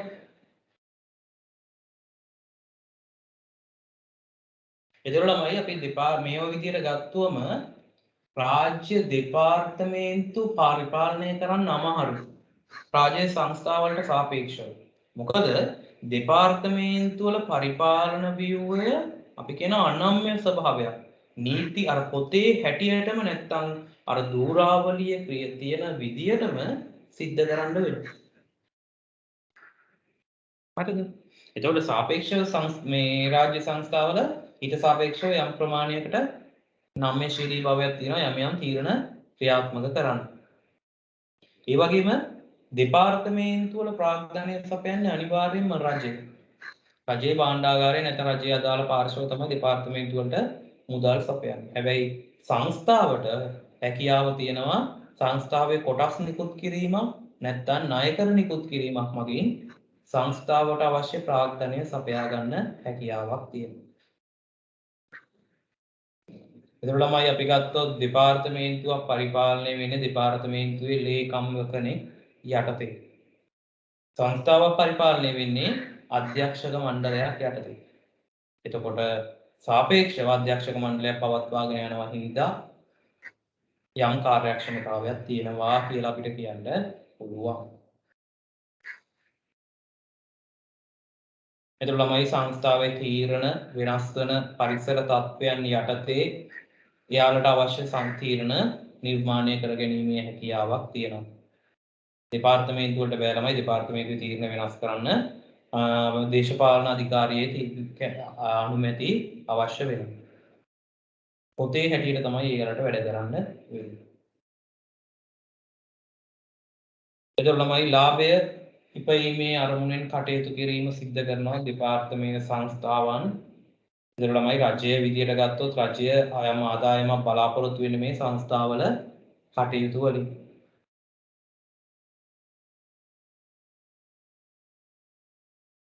එතකොට ළමයි දෙපාර්තමේන්තු වල තියෙන මූල්‍ය රෙගුලාසි කියලා කොටසක්. මේ මූල්‍ය රෙගුලාසි ප්‍රකාරව තමයි රුපියලක් හෝ වියදම් කිරීමේ හැකියාවක් තියෙන දෙපාර්තමේන්තු වලට. එතකොට සංස්ථාව වලට මෙන්න මේ මූල්‍ය රෙගුලාසි කියන කාණ්ඩය අයත් වෙන්නේ නැහැ. සංස්ථාවට ඇතුලේ තියෙන නීති තමයි ඒකෙදි බලාත්මක වෙන්නේ. එතකොට ළමයි රාජ්‍ය සමස්ත රාජ්‍ය සේවයටම බලපාන මූල්‍ය රෙගුලාසි පද්ධතියක් තියෙනවා. ඒක සෑම දෙපාර්තමේන්තුවක්ම අරකට අනුකූලව තමයි කටයුතු කරන්න ඕන. සංස්ථාවට ඒක නෑ.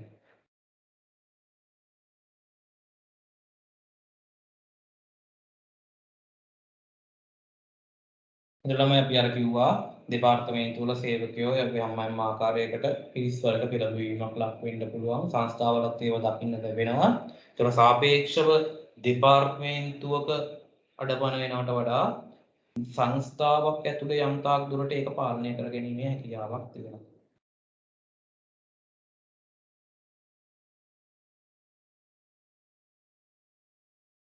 හරිද ළමයි?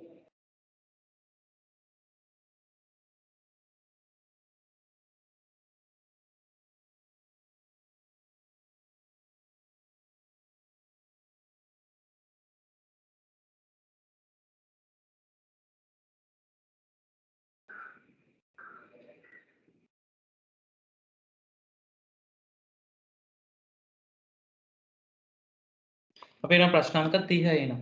30 කතා කරේ ප්‍රශ්න අංක 31. 31 දී කියන්නේ වරලක් ව්‍යාපාරයක් මිලට ගන්නා සහ විකුණන්නාට ලබාගත හැකි වාසි තුනක්. උතන ළමයි ඔය අපි කතා කරන්නේ 2010 දී ප්‍රශ්න. එතකොට උතනදී අර වරලක් ලාභියා වරලක් හිමියා කියන දේ පාවිච්චි කරලා නැහැ.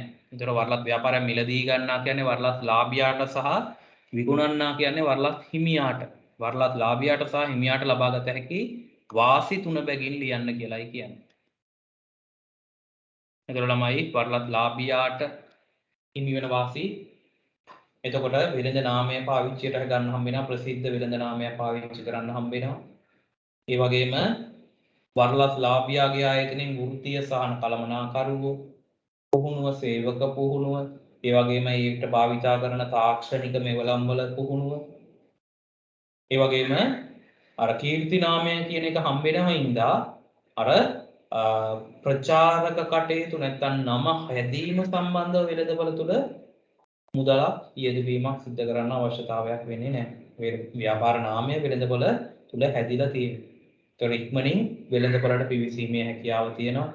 කළමනාකරණ ශිල්පීය ඒ වගේම මව් ආයතනයට බහඬ වගකීමට වැදිලා ඉන්නවා. පළක් හිමියාට වගකීමෙන් වැදිලා ඉන්නවා.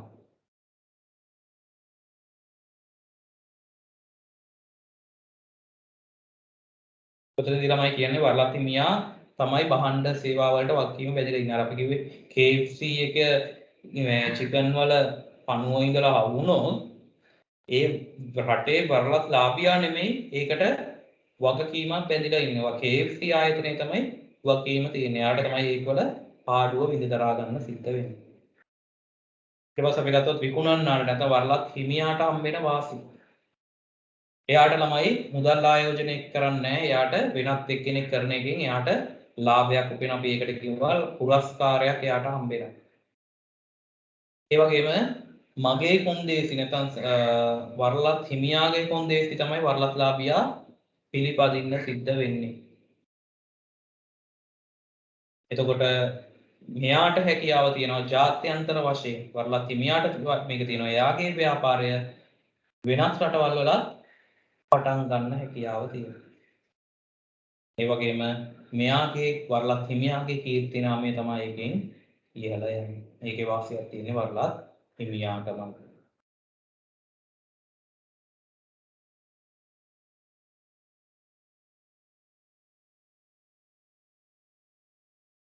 හරිද? මේ ප්‍රශ්න අංක 31.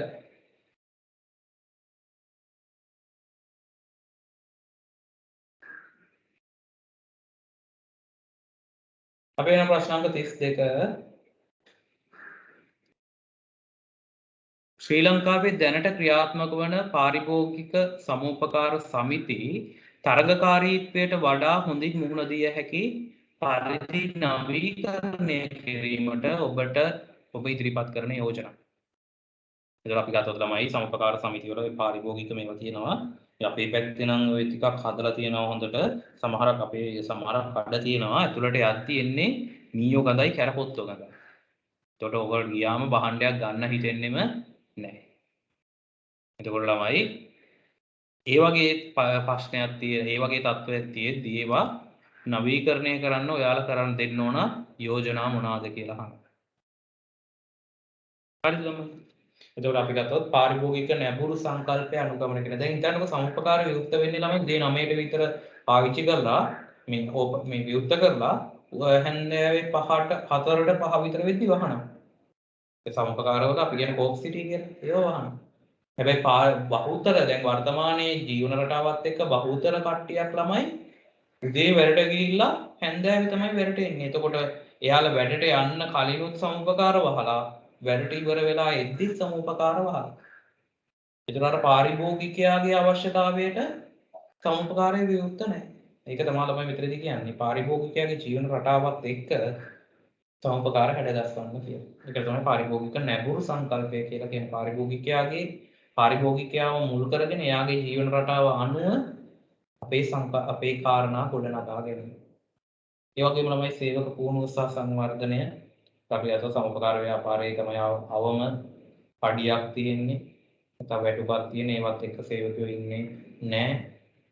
ඒ වගේම සේවකයන් සංවර්ධනය කිරීමක් කියන එක, ට්‍රේනින් කරන එක, ඩිවෙලොප්මන්ට් කරන එක එහෙම සංකල්පයක් බොහෝ වෙලාවට සමුපකාර ක්‍රමයේ ක්‍රියාත්මක වෙන්නේ නැහැ. ඒකට ඒවා කරන්න කියලා අපිට යෝජනා කරන්න පුළුවන්. එතකොට කළමනාකරණය කාර්යක්ෂම කිරීම. එතකොට ළමයි සමුපකාර ව්‍යාපාරය අපි කිව්වා කෝටි ගණන් ආදායම් හම්බුනාට යාට ලාභයක් නැත්නම් මේ කාර්යක්ෂම සේවාවක් නැති හින්දා. මොකද ඉන්න සේවකයෝ වැඩ කරන්නේත් නැහැ. යාළගේ පෞද්ගලික කටයුතු සමුපකාර වේලාවේදී කරගන්න. රාජකාරී වේලාවේදී. ඒ වගේම මූල්‍ය පහසුකම් සලසා ගැනීමට ඇති ඉඩකඩ පුරුදු කර ගැනීම. ඉතින් අපි ගාලමයි සමාජිකයෙක්ගෙන් මේ එක කොටසක් රුපියල් 100ක්. ඒක වැඩි කරන්න හැකියාවක් නැහැ. ඒ වගේම කොටස් කොච්චරක් ගත්ත ඡන්දය එකයි නම් හම්බෙන්නේ යාලා අර කට්ටිය කැමති වෙන්නේ නැහැ. වැඩිපුර මුදල් ආයෝජනය කරන්න කොටසක් ආයෝජනය කරලා යාට ඡන්ද බලය නැත්නම් සමාජිකත්වයේ ගන්න හැකියාව තියෙනවා. අන්න ඒ වගේ හින්දා මූල්‍ය පහසුකම් සලසා ගැනීමේ සීමාකම් තියෙනවා. ඒ වගේම වෙළඳ කාර්යශාල ආකර්ෂණීය ලෙස පවත්වාගෙන යාම ළමයි ලංකාවේ සමුපකාර ෆෝමැට් වල ළමයි සමුපකාර ක්‍රමයන් වල අපි කතා කරන්නේ මේ සුපර් මාකට් කියලා. සුපර් මාකට් වල දියුණුම එක තියෙන්නේ මීගමේ අර විවිධ සේවා සමුපකාර සමිතියේ ඔෆිස් එක ගාව තියෙන එක තමයි ලංකාවේ සමුපකාර ක්‍රම පවත්වාගෙන යන නවීනතම අර සුපර් මාකට් කියන concept එකට ගොඩනගපු එක. එතකොට ඔයාලා හිතන්න ඒක කොයි මේ ගමුවේම ආපිකෝ එකයි ගන්නකො. ඒතර පෞද්ගලික අංශයේ තියෙන එක මේ සුපර් මාකට් එකක්. ඒ වගේම ලංකාවේ සමුපකාර ක්‍රමයන් වල තියෙන හොඳම එක මෙයා. ඒ දෙක අතර වෙනස හිතාගන්න සමුපකාර ක්‍රමය කොච්චර කොයි හරියද තියෙන්නේ කියලා. හරිද ළමයි?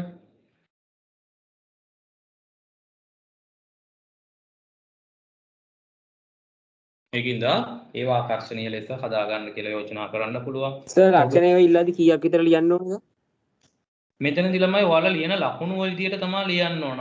මෙයා ප්‍රධාන රෝමී ඉලක්කමක් නම් මේ වගේ ප්‍රශ්නයක් ප්‍රධාන රෝමී ඉලක්කමකට දෙන්නේ නැහැ. අයන්නකට තමයි දෙන්නේ. එහෙම ලියද්දී ඔයාලා අවම වශයෙන් කරුණු 3ක් 4ක්වත් තියෙන්න ඕන.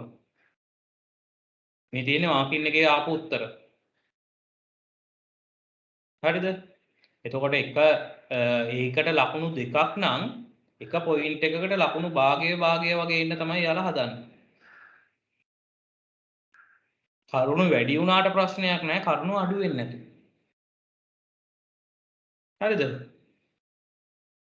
මේකේ සාමාන්‍ය ළමයි යාලා කරුණු ගාන දක්වනවා මේ පරණ මේ පේපර් හින්දා තමයි ඔබ කරන යෝජනා කවරේද කියලා දාලා තියෙන්නේ. නැත්තම් මාකින් එක්සැමිනර්ට ලේසි වෙන්න හින්දා යාලා ප්‍රශ්න හදද්දී මෙහි වගේ උත්තර ගානක් දෙන්න කියලා තියෙනවා. හේතු 4ක්වත් ඉදිරිපත් කරන්න කියලා තියෙනවා. ඒතකොට කරුණු 4කට තමයි මාකින් එකේ ලකුණු හදන්නේ. දැන් ඊළඟ ප්‍රශ්නය ගත්තොත් කරුණු 3ක් දක්වන්න කියලා දීලා තියෙනවා. අන්න ඒ වගේ නිශ්චිත උත්තරයක් ප්‍රශ්නයෙන් කියනවා. එහෙම තිබ්බේ නැත්නම් ඔයාලා දැනගන්න ඕන ලකුණු ගාන විදියට තමයි මේක හැදෙන්නේ. එතකොට ප්‍රධාන ප්‍රශ්නයක් විදියට ආවොත් මෙයාට කරුණුත් දක්වලා පහදන්න කියලා කියනවා. එතකොට ඔයාලා පුළුල් උත්තරයක් ලියන්න ඕන. මේකේ රෝමී ඉලක්කමක් වගේ ආවොත් රෝමී ඉලක්කමක අයන්නක් කොටසක් ආවොත් එතකොට අහන්නේ කරුණු ටික විතරයි. හරිද? ඊට පස්සේ යනවා අපි ප්‍රශ්න අංක 33 ළමයි. මෙන්න මේවා වල විප්‍රවර්ධන ක්‍රම, දේශපාලන ඇඟිලි වැඩි, සමුපකාර වලට ඒව අඩු කරන එක. එතකොට සේවක වැටුප් වැඩි කරොත් හොඳ සේවකයෝ ආයතනයට තියාගන්න පුළුවන්. ඒ වගේම විකුණුම් කොමිස් ක්‍රමයක් ලැබුවොත් සමුපකාරයේ අලවිදාරිතාව වැඩි කරගන්න හැකියාවක් තියෙනවා. ස්වයං සේවා ක්‍රම ඇති කරපුවම ළමයි ඒක නව ප්‍රවණතාවයක් මේවල. අන්න ඒක ඒ වගේම තොග මිලට අලවික තියෙනවා. හරිද ළමයි ප්‍රශ්න අංක 33 රාජ්‍යාංශයේ ඇතැම් ව්‍යාපාර පෞද්ගලීකරණය කිරීමේ ප්‍රවණතාවයක් ඇත. පෞද්ගලීකරණයට පක්ෂව කරුණු 3ක් දක්වන්නද. මම අතරදී පෞද්ගලීකරණය කියන එක කිව්ව ළමයි. ඒකට පක්ෂව කතා කරොත් අපි කතා කරන රාජ්‍යාංශයට වඩා පෞද්ගලීකරණය කරපුවම පෞද්ගලික අංශය තුළ කාර්යක්ෂමතාවය කළමනාකරණය වැඩි කළමනාකරණ කාර්යක්ෂම කරන්න හැකියාව තියෙනවා. එතකොට තරඟකාරීත්වය ඇති කරලා පාරිභෝගිකයින් එක්ක වැඩිපුර ගනුදෙනු කරන්න හැකියාවක් හම්බ වෙනවා පෞද්ගලීකරණය තුළ. එතකොට පෞද්ගලික අංශයේදී ළමයි ගොඩක් වෙලාවට අර අපි කියන අප්ඩේට් වෙනවා ඉක්මනින් නම්‍යශීලී වෙනස් කරනවා තීරණ විදියට පරිසරයේ විදියට අනුගත වෙන්න වැඩි හැකියාවක් වැඩි ප්‍රවණතාවයක් තියෙනවා. එතකොට ඉක්මනින් අනුගත වෙන්න පුළුවන් වෙනස් කරලා. ඒතකොට නීති රාජ්‍යාංශයේදී එයාලගේ තියෙන නීති රෙගුලාසි චක්‍ර ලේඛන අන්න ඒ විදියට චක්‍ර ලේඛනේ එනකන් ඉන්න ඕන එයාලට ඒ කරන කටයුත්ත වෙනස් කරන්න. නැත්නම් මෙහෙම කරන්න ඕන කියලා ආයතනයේ හිතුණු විදියට වැඩ කරන්න බෑ රාජ්‍යාංශය. ඊට පස්සේ ව්‍යාපාරවල හිමිකාරීත්වය පුළුල් වෙනවා. රජය විතරයි අතන හිටියේ. අතනදී පෞද්ගලික අංශයේ රාශිය කිහිප දෙනෙක් නැත්නම් රාශියක් මේ හිමිකාරීත්වයට දායක වෙනවා. වගවීම වර්ධනය වීම කියන්නේ ළමයි වගවීම කියන්නේ මම කොටසක් ගත්තට පස්සේ මාගේ කොටසේ හිමිකාරීත්වය වෙනුවෙන් මං කටයුතු කරන්න තෙනබ වෙනවා. මං ඒකට අර කියන අපි ඒකට වැඩ කරන්න සිද්ධ වෙනවා. වැඩ කරන්න පෙළඹ වෙනවා. අන්න ඒකට තමයි අපි වගවීම කියලා කියන්නේ. ඒකින්ද එයාලා පෞද්ගලීකරණය හරහා පෞද්ගලික අංශය අය පුද්ගලයෝ විදියට සමාගමට වැඩ කරන්න පෙළඹෙනවා. සේවක අභිප්‍රේරණය සිද්ධ වීම ළමයි. එතකොට මේ පෞද්ගලික අංශයේ තරඟකාරී වැටුප් ක්‍රමයක්. එතකොට වැඩිපුර වැටුප් ගන්න OT අන්න ඒ කියන දේවල් තත්වය විදියට වෙනස් වෙනවා. එතකොට සේවක අභිප්‍රේරණයක් සිද්ධ වෙනවා. එතකොට අපි ගත්තොත් ලාභ අපේක්ෂාව නිසා පිරිවැයවම ප්‍රතිපත්තියට යනවා. නව්‍යතා සම්පාදනය නැත්නම් අලුත් දේවල් කරන්න පෙර පාරිභෝගික අංශය. ඒ වගේම පෞද්ගලික අංශයට ගියාම රාජ්‍ය අංශයේ මුදල් පාලනය සහ දේශපාලන ඇගිලි ගැසීම් සීමා වෙනවා පෞද්ගලික අංශයේ ව්‍යාපාරවලට. අන්න ඔය කියන පක්ෂව අපිට කතා කරන්න පුළුවන් පෞද්ගලීකරණය පක්ෂව.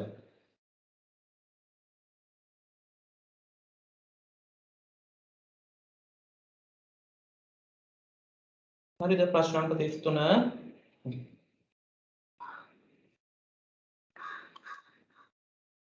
ප්‍රශ්න අංක 34 ළමයි පෞද්ගලික අංශයේ ව්‍යාපාර පාලනය කිරීම සඳහා රජය අනුගමනය කරන මාර්ග 3ක් දක්වලා තියෙන ළමයි මෙතනදී අනපනක් නීති රීති මගින් පාලනය කිරීම රජයේ ප්‍රතිපත්ති බදු ප්‍රතිපත්ති වගේ පාලනය කිරීම සඳහා රජයේ මූල්‍ය ප්‍රතිපත්තිය මගින් ව්‍යාපාර කටයුතු සඳහා පාලනය කිරීම. එතකොට තමයි බදු ප්‍රතිපත්තිය යටතේ මම පාලනය කිරීමට උදාහරණයක් කරන්න. ඊයේ පෙරේදා මට මතක හැටියට ආනයනික ලුණු මත බද්දක් පැනගුවා. ඉසිරින් තිබේ ආනයනික ලුණු මත රුපියල් 15ක බද්දක් කිලෝ එකට රුපියල් 15ක බද්දා ඒක රුපියල් 45 දක්වා වැඩි කරා. ඒක හරහා ඔන්න ව්‍යාපාර පාලනය කරන ඔන්න ලුණු ආනයනය කරන්න සීමා පනවනවා. පිළිම කියන්නේ ආනයනය තහනම් කරලා බද්ද ගහපුවම එතකොට මිල වැඩි එතකොට ආනයනය කිරීම සීමා වෙනවා. හරිද? අපි යන ඊළඟ ප්‍රශ්නය ප්‍රශ්න අංක 35.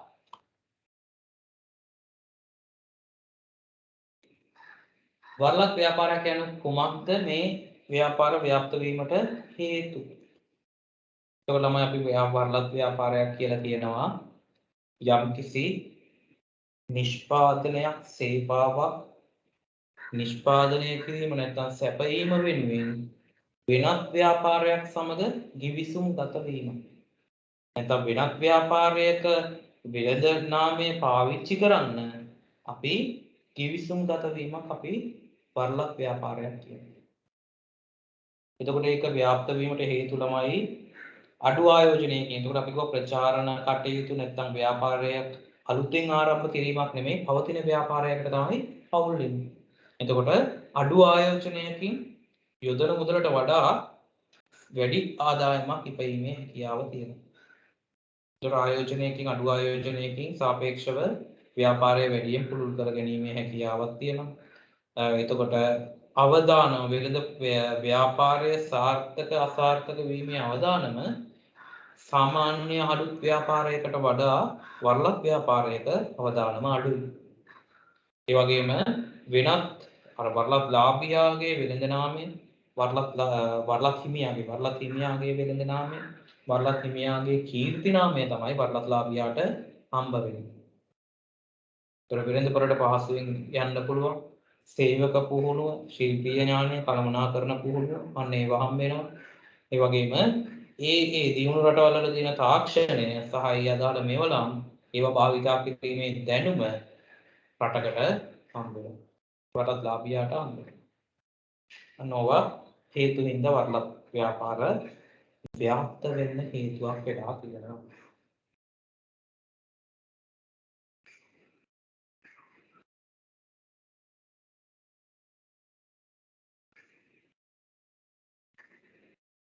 පැහැදිලිද තමයි?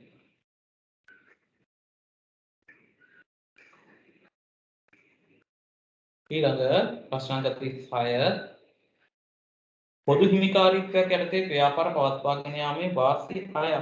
අතනදී අපි පෞද්ගලික කරණයට මේ පක්ෂව කතා කරා. මෙතනදී කතා කරන පොදු කරණය නැත්නම් රාජ්‍ය කරණය නැත්නම් පොදු ව්‍යාපාරයක් තියාගත්තුවම තියෙන වාසි. ඒතර තමයි රාජ්‍ය අංශයට හැකියාව තියෙන මහා පරිමාණ ව්‍යාපාර පටන් ගන්න. ඒකට සාපේක්ෂව අර පිරිමැසුම් වාසිය නැත්නම් වැඩිපුර කරලා අවම පිරිවැයකට සැපීමේ වාසි ආර්ථික පිරිමැසුම් ලබා ගන්න හැකියාවක් තියෙනවා. ඒ වගේම සමස්ත ජනතාවටම මහ පරිමාණව සපයන සේවාවන් කරන්න හැකියාව තියෙනවා රාජ්‍ය අංශයේ ව්‍යාපාර වලට. ඒ රාජ්‍ය අංශයේ ව්‍යාපාර වලින් ලබන ලාභය නැවත මහ ජනතාවටම තමයි භුක්ති විඳින්න හම්බෙන්නේ. ඒක නැවත මහ ජනතාව වෙනුවෙන් ආයෝජනය කිරීමේ හැකියාවක් තියෙනවා. එතකොට අපිට කියන්න පුළුවන් සාපේක්ෂව රාජ්‍යාංශයේ අනවශ්‍ය සම්පත් නාස්තියක් අනවශ්‍ය සම්පත් භාවිතයක් සිද්ධ වෙන්නේ නැහැ කියලා. ඒ වගේම ජාතියට වැදගත් දේවල් ජාතික ආරක්ෂාව වගේ වැදගත් කර්මාන්ත රජය කරගෙන යාමේ හැකියාව තියෙනවා. ඒ වගේම අත්‍යවශ්‍ය භාණ්ඩ හා සේවා සැපයීමට හැකියාවක් තියෙනවා රාජ්‍යාංශයේ.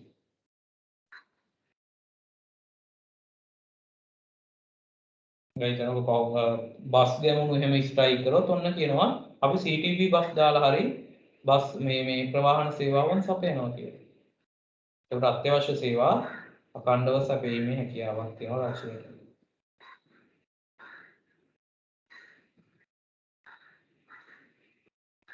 හරිද? මේ ප්‍රශ්නාංක 36 අපි යන ප්‍රශ්නාංක 37 දී කියන්නේ ළමයි සමුපකාර මැන්චෙස්ටර් සමුළුව මගින් ප්‍රකාශ කර සමුපකාර ප්‍රතිපත්ති. සමුපකාර ප්‍රතිපත්ති කියන කොටස අපි කතා කරලා ළමයි සමුපකාර ප්‍රතිපත්ති දැන් කලින් කෙටි ප්‍රශ්නයක තිබුණා.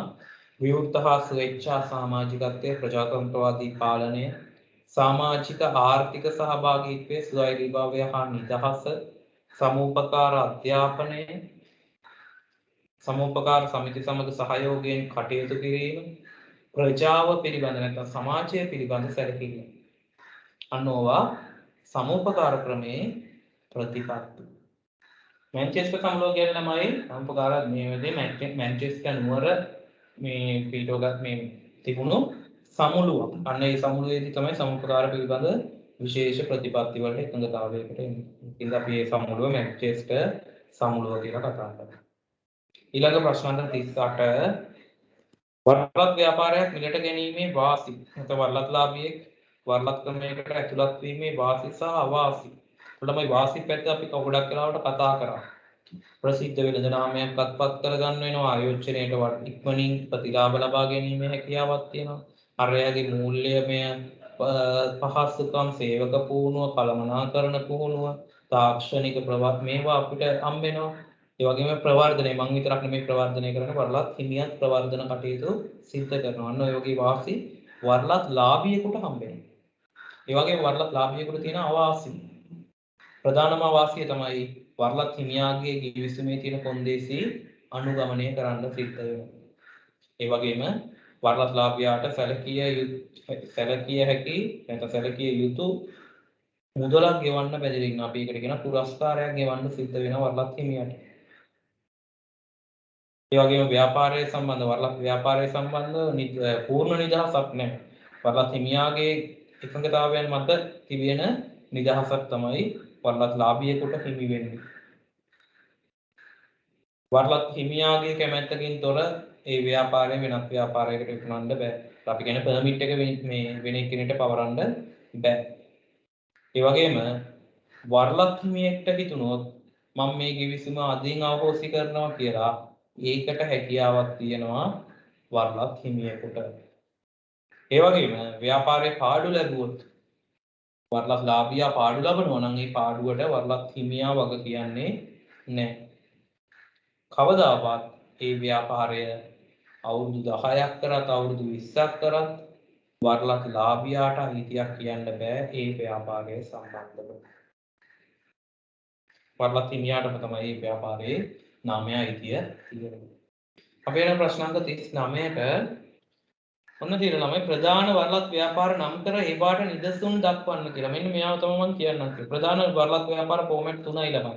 නිෂ්පාදිත නිෂ්පාදන ව්‍යාපාර ක්‍රමය සඳහා වූ වරලත් ව්‍යාපාර. නිෂ්පාදිත කියන්නේ ළමයි යම්කිසි නිෂ්පාදිතයක් අලෙවි කිරීම සම්බන්ධව වරලත් ව්‍යාපාරයක් බිහි කර ගැනීම. උදාහරණයක් ගන්න දීලා තියෙනවා khනිජ තෙල්. එතකොට තෙල් බෙදා හැරීම සඳහා තෙල් කියන නිෂ්පාදිතය බෙදා හැරීම සඳහා වරලත් ව්‍යාපාර බිහි කරගන්න. ඒක එතකොට නිෂ්පාදිතය ආරම්භය කරගත්තු වරලත් ව්‍යාපාර. නිෂ්පාදනය කියන්නේ ළමයි අර නිෂ්පාදිතය හදන්නේ යාලා. ව්‍යාපාරය අතනදී වරලත් හිමියා විසින් දෙන නිෂ්පාදිතය තමයි බෙදා හරින්නේ. මෙතනදී වරලත් හිමියා කියන ප්‍රකාරව අපි නිෂ්පාදනය කරනවා. ඒ නිෂ්පාදනය සිද්ධ කරලා ඒක බෙදා හැරීම සිද්ධ කරනවා. ව්‍යාපාර ක්‍රමයක් සඳහා වෙච්ච කියන්නේ ළමයි මේකෙදී සම්පූර්ණ ව්‍යාපාරයේ අඩුමතරම ව්‍යාපාරයේ පෙනුමේ ඉඳන් ගොඩනැගිල්ලේ පිහිටීම නැත්නම් ගොඩනැගිල්ලේ බාහිර ස්වරූපයේ ඉඳන් සම්පූර්ණ ව්‍යාපාරයම නිෂ්පාදන කටයුතු නිෂ්පාදිතය එතකොට ඒ වලට පාවිච්චි කරන අමුද්‍රව්‍ය සේවකයින්ව එතකොට ව්‍යාපාරය කරන වෙළඳ ස්ථානය අන්න ඔය කියන ඔක්කොම සමස්ත ව්‍යාපාරයම අර වර්ලත් හිමියා කියන විදිහට තමයි ව්‍යාපාර ක්‍රමයේ සඳහන් කියන කරන්න වෙන්නේ. අපි ගත්තොත් KFC එක කියලා කියන්නේ. ඒතර KFC එකේ මෙනියු එක තීරණය කරන්නේ මෙන්න මේ විදිහටයි පිට්සා එක හදන්න ඕන කියලා තීරණය කරන්නේ වර්ලත් හිමියා. එයා කියන එක තමයි කරන්නේ. එතකොට වර්ලත් හිමියා කියනවා එයා තීරණ දෙනවා නම් වෙළඳසැල හැදෙන්න ඕන මෙන්න මේ විදිහට මේ පාට තියෙන්න ඕන මෙන්න මේ විදිහට කියලා. එතකොට මේ ව්‍යාපාරය මේ විදිහට හැදෙන්න ඕන. සේවකයා අඳින ඇඳුම පවා. එතකොට ආයේ ඒක ඇතුලේ තියෙන පුටු තියලා තියෙන පුටු මේස තියලා තියෙන විදිය පවා අර වර්ලත් හිමියාගේ ක්‍රමයට තමයි තියෙන්නේ. ඒක සමස්තයම ව්‍යාපාරයම ෆෝමැට් එකම ව්යාපාර කරන සමස්තයම සඳහා ලබා ගන්නා වර්ලත් ගිවිසුමකට තමයි අපි ව්‍යාපාර ක්‍රමය සඳහා වූ වර්ලත් ව්‍යාපාර කියන්නේ. දැන් ගන්න අපි පීසා හට් එක මීගමුවට ගියත් නැත්නම් අපි යාපනයේ පීසා හට් එකට ගියත් බොහෝ වෙලාවට ඔක දෙක ඇතුලේ බාහිර පෙනුම අපිට ගියාම නිකන් හුරුයි වගේ. ඒක මොකද වෙළඳපැලේ මේ දාලා තියෙන තීන් දෙක පාට පවා මේ දෙක සමානයි. ඇතුලේ ඉන්න මිනිස්සු වෙනස් වෙන්න පුළුවන්. මෙයා සිංහල කතා කරනවා, අරයා දෙමළ කතා කරනවා. වෙයි එයා ඉඳන් ඉන්න ඇඳුම පවා එකම ෆෝමැට් එකක තමයි තියෙන්නේ. ප්‍රශ්න අංක 40 අවසාන ප්‍රශ්නේ ළමයි විලාසියයි තියෙන්නේ. වර්ලත් ව්‍යාපාර ක්‍රමයෙන් වර්ලත් ලාභියාට ලැබෙන වාසිය අවාසිය දෙකක් ලියන්නලු. මේක අපි මේ ප්‍රශ්නේ කලිනුත් කරා මට මතක හැටියට. කලිනුත් ප්‍රශ්නයක තිබුණා මේ වර්ලත් ලාභියෙකුට හම්බෙන වාසිය අවාසිය.